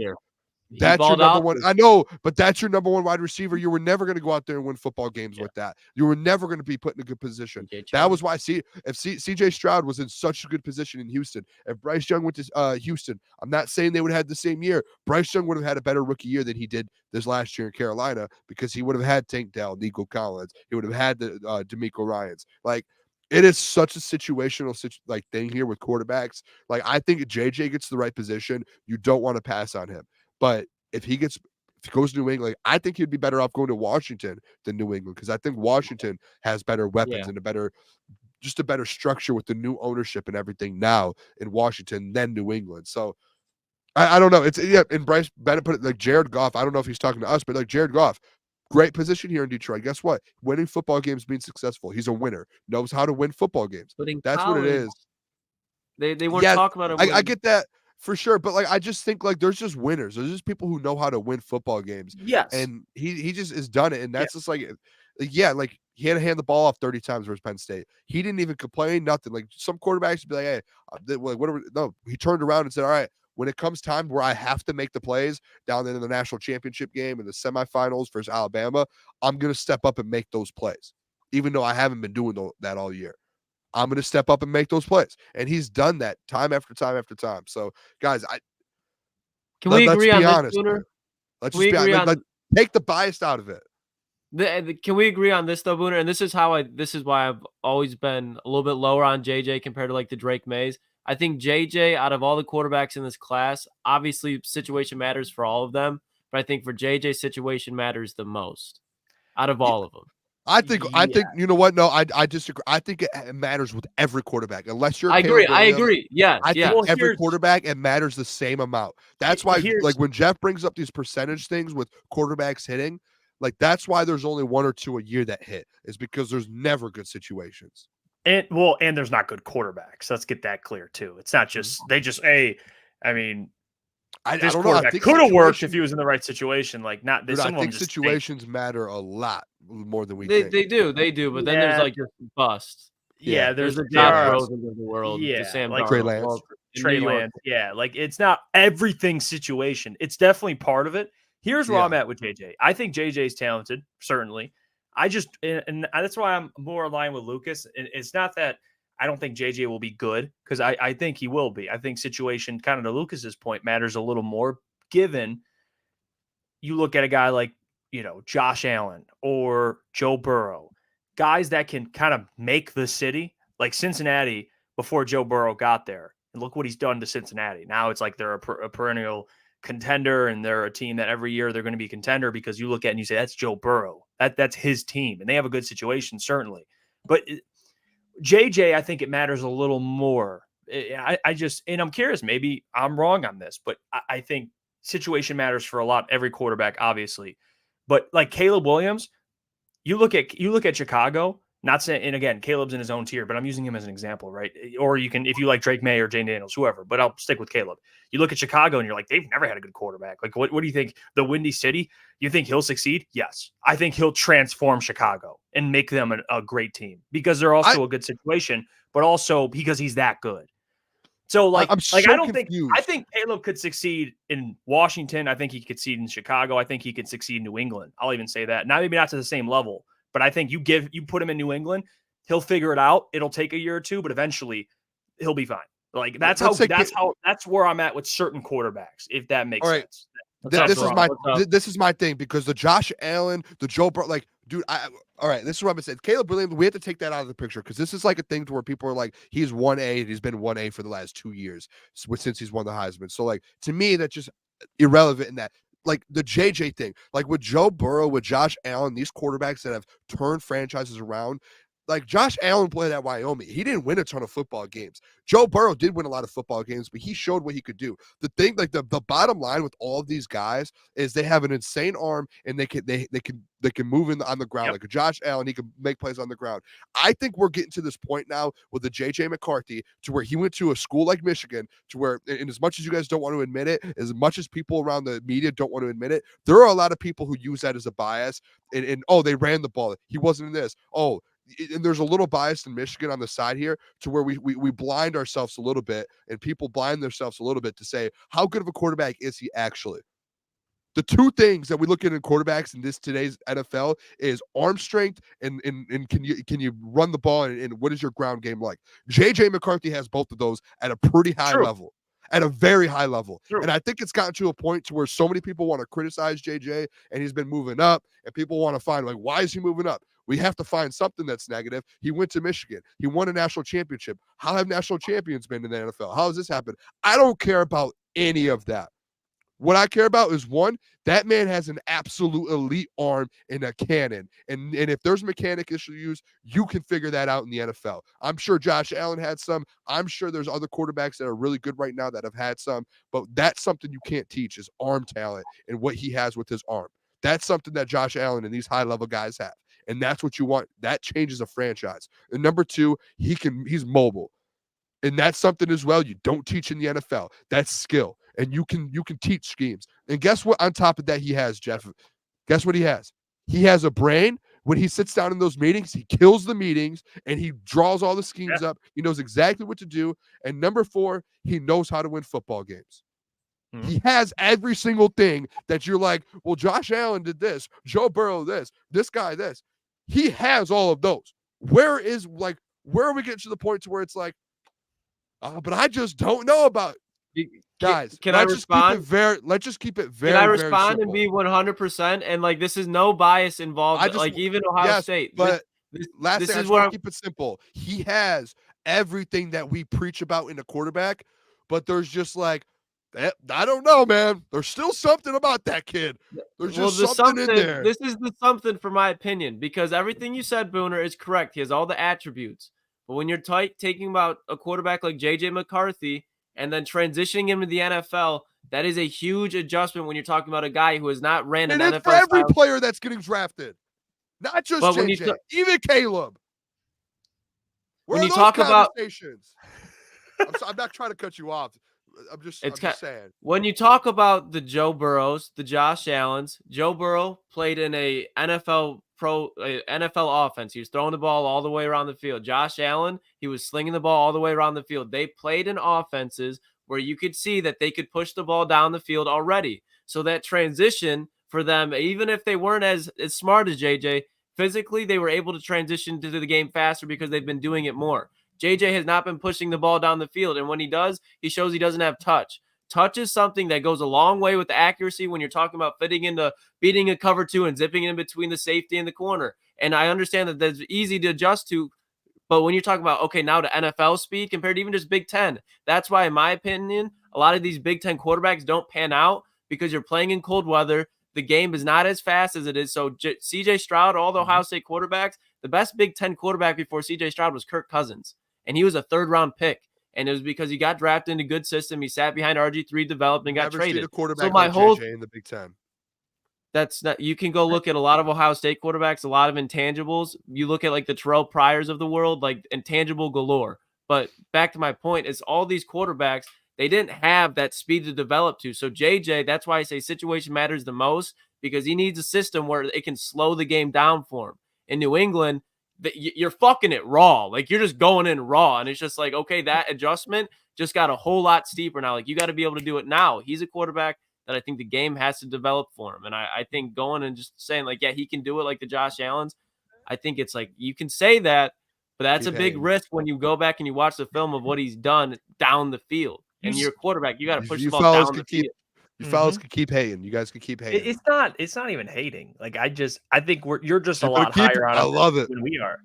I love it. I honestly, like I think, just because I don't think he's going to be a superstar doesn't mean I'm hating. You could believe that, right? Like I'm not going to say he's going to be I just don't like. What are we? It's just what are we doing here? What are we doing here? Just saying that he's not a good core. Like he's not going to transition into the. He's not going to translate into the NFL. We never said that. I just don't think he's a guy that you could.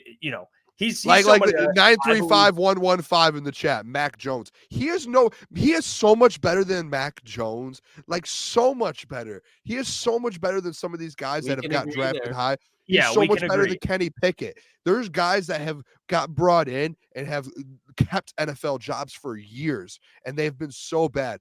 JJ is going to be so much better than some of these guys. It's unbelievable. Do you think he's the best quarterback in the Big Ten ever? Over Justin Fields? Over now CJ over Justin Fields? I would take JJ over Justin Fields. Well, I'm talking about in the when he was at Ohio State. Are you kidding me? Yeah. Dude, so I'll stay at this. I think if JJ was in like an LSU offense, like where Jaden Daniels was, or like if he was in an SEC offense, I think his numbers would have been drastically different. Like he had, and I think he would have already been more developed. Like I think these throws, like these short intermediate throws that we see that he misses, like when we were at the combine, I think he's going to be like, him now gonna get more reps. He's gonna get that much better. Like he's gonna have to develop a little bit more than other guys. Like Jaden Daniels has been making those throws. Caleb Williams played in the Pac-12 where he's making those throws. JJ just hasn't been. Does that mean he doesn't have the arm and can't do it?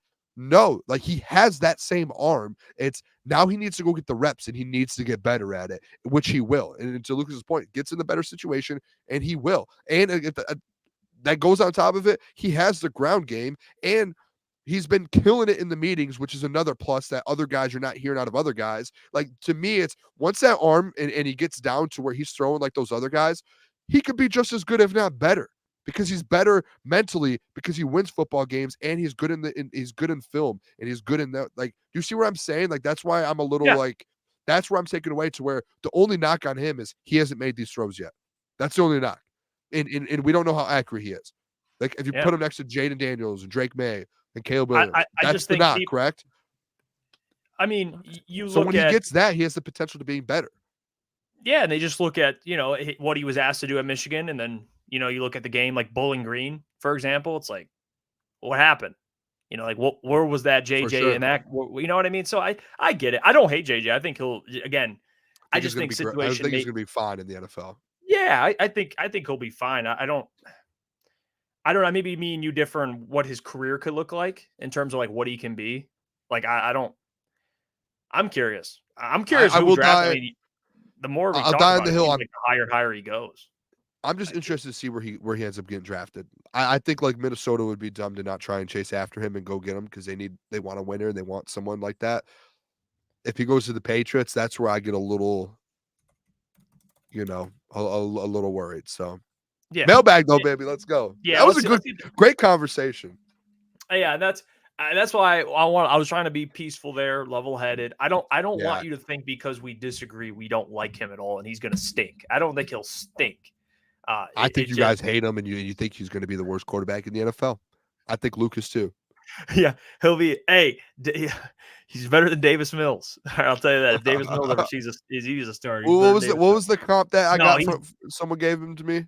What was the comp? I've heard Alex Smith, which I don't hate. What did Adam tell me?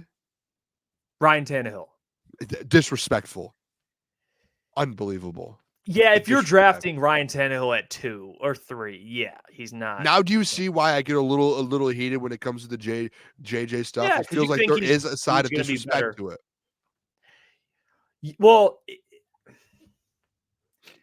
here's what I'm a little different with, like, it sounds like like Adam, for example, he's just not as high on him as you are. That's just what it is. Like, he didn't say like the guy sucks. He just said, I think he'll be Ryan Tannehill. Like, that's his projection. Okay, we'll see. Crazy to me, man.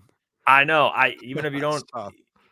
so we'll see. But yeah, we'll start with Mailbag. Answer 14. Mailbag. Who's the ultimate surprise in the draft? Any team, any player? What do you guys got? Ultimate surprise, like maybe a player going higher than people think. I've got one. Okay, go first. Michael Penix, round 1. Oh, okay. I think he ends up going in the first round. I wouldn't be shocked to see him come off the board in the first round. Like the Raiders or something end up snagging him. A team that like has a quarterback but needs someone, or the Seahawks, Broncos. I'm kind of with Lucas in a way with the whole Mikey Sanders thing. I think his stock's going to continue to rise. Yeah, he could sneak into the first. But yeah, there's going to be some surprises, man. And yeah, it's not about like guys that are second rounders that are going to go in the first round, but I think there's first rounders that can go higher than people think. Like there's going to be some. Yeah, I think the first rounders that are going to drop out, and like that's what it was like last year. A lot of guys dropping, like the Brian Branch thing should have been a first round pick, dropped all the way to the second. There's going to be a couple guys like that. Yeah, I agree there. Well, we got about 2 minutes left here, so if you guys got any questions, please drop them. I want to say thank you to everyone. I mean, this was a fun show, so please, I had a blast. Put your comments in. We got 2 minutes. We'll get to that guy up north question, and then Danny G asked a question as well. Oh, actually, before we get to this question, I promised Dom Rivera. I'm sorry we got too late. We got into some pretty heated discussions there, but Dom, you know how much I appreciate you. And shout out to you. He watched it with his sons as well. So Dom, thank you. He's going to be a member for 2 months. So thank you for that. He says, are you guys going to figure out how to take some callers in the future? Yes, we are going to figure that out. I think that's an essential part of the show. Eventually, I think it should be, especially as the season approaches. So whether it's switching streaming softwares or changing things up, we want to get callers. So we're going to figure that out, Dom. But thank you for that. Appreciate that. We'll get to this one, though. That guy up north. Mailbag. If the Lions draft a running back in the draft, who's your guy? A running back in the draft? I don't even know, because I'm trying to think of like there's a lot of running back. It's not a deep, like, I don't know. I'm trying to think of who would fit into this offense, because you have Jahmyr Gibbs already and David Montgomery, who's kind of the bell cow guy. That's you know who question. I think Braylon Allen's going to go? I think the Cowboys are going to get him. That's a good one. That's your guy too. I just don't think like if we drafted Braylon Allen late, I just don't see that being. That'd be a waste for his career. I would feel bad. Hey, you know what I've been seeing? Frank Gore Jr. A lot. I've seen that a lot, actually. I've been seeing him. I'll go. I do Frank like. Gore Jr. Who was the guy at the combine who he's gonna end up going really late, but he like had a combine. He moved up. Who was? Oh my gosh, was it the kid from Louisville? One of the running backs from Louisville. Who? Oh, had like an insane combine, athleticism. Isaac Guerrero. Yes, and he's late too. I think. I don't even think he's going to be an early one off the board. Yeah, he's the guy right there. I did. Yeah. By the way, man, shout out to the real K Collins, man. We met. I think he's back in Kansas City. I think he is. But we met him. Great dude, man. We were partying, we're hanging out, chopping it up. What a great dude. So we were. I got a chance to meet him, meet a bunch of other listeners. We all did. So that was a lot. It's awesome too. Oh yeah, it's the greatest, man. Getting to hang out with people that have been supporting us for a while. Like, shout out to you. Jeff, too. I did send you in Slack. I sent you over the standings for the final March Madness standings. We do have an announcement. Yep, let's get the announcement, and then we'll end the show. And we're gonna have to make this on our social media as well, because we're gonna need the winner to approach us with proof. You're gonna have to screenshot your profile, make sure it's the right one. But here's the winner. It's Hat 13, 1440. You almost did it, Jeff. Yeah, you know what? I told Whoever Boone hat if I- 13 is though, like, Hey, if I'll- I won, I'm taking that shit. No, I'm just kidding. No, I would have given it to the second place guy. But hat 13 won, so congratulations.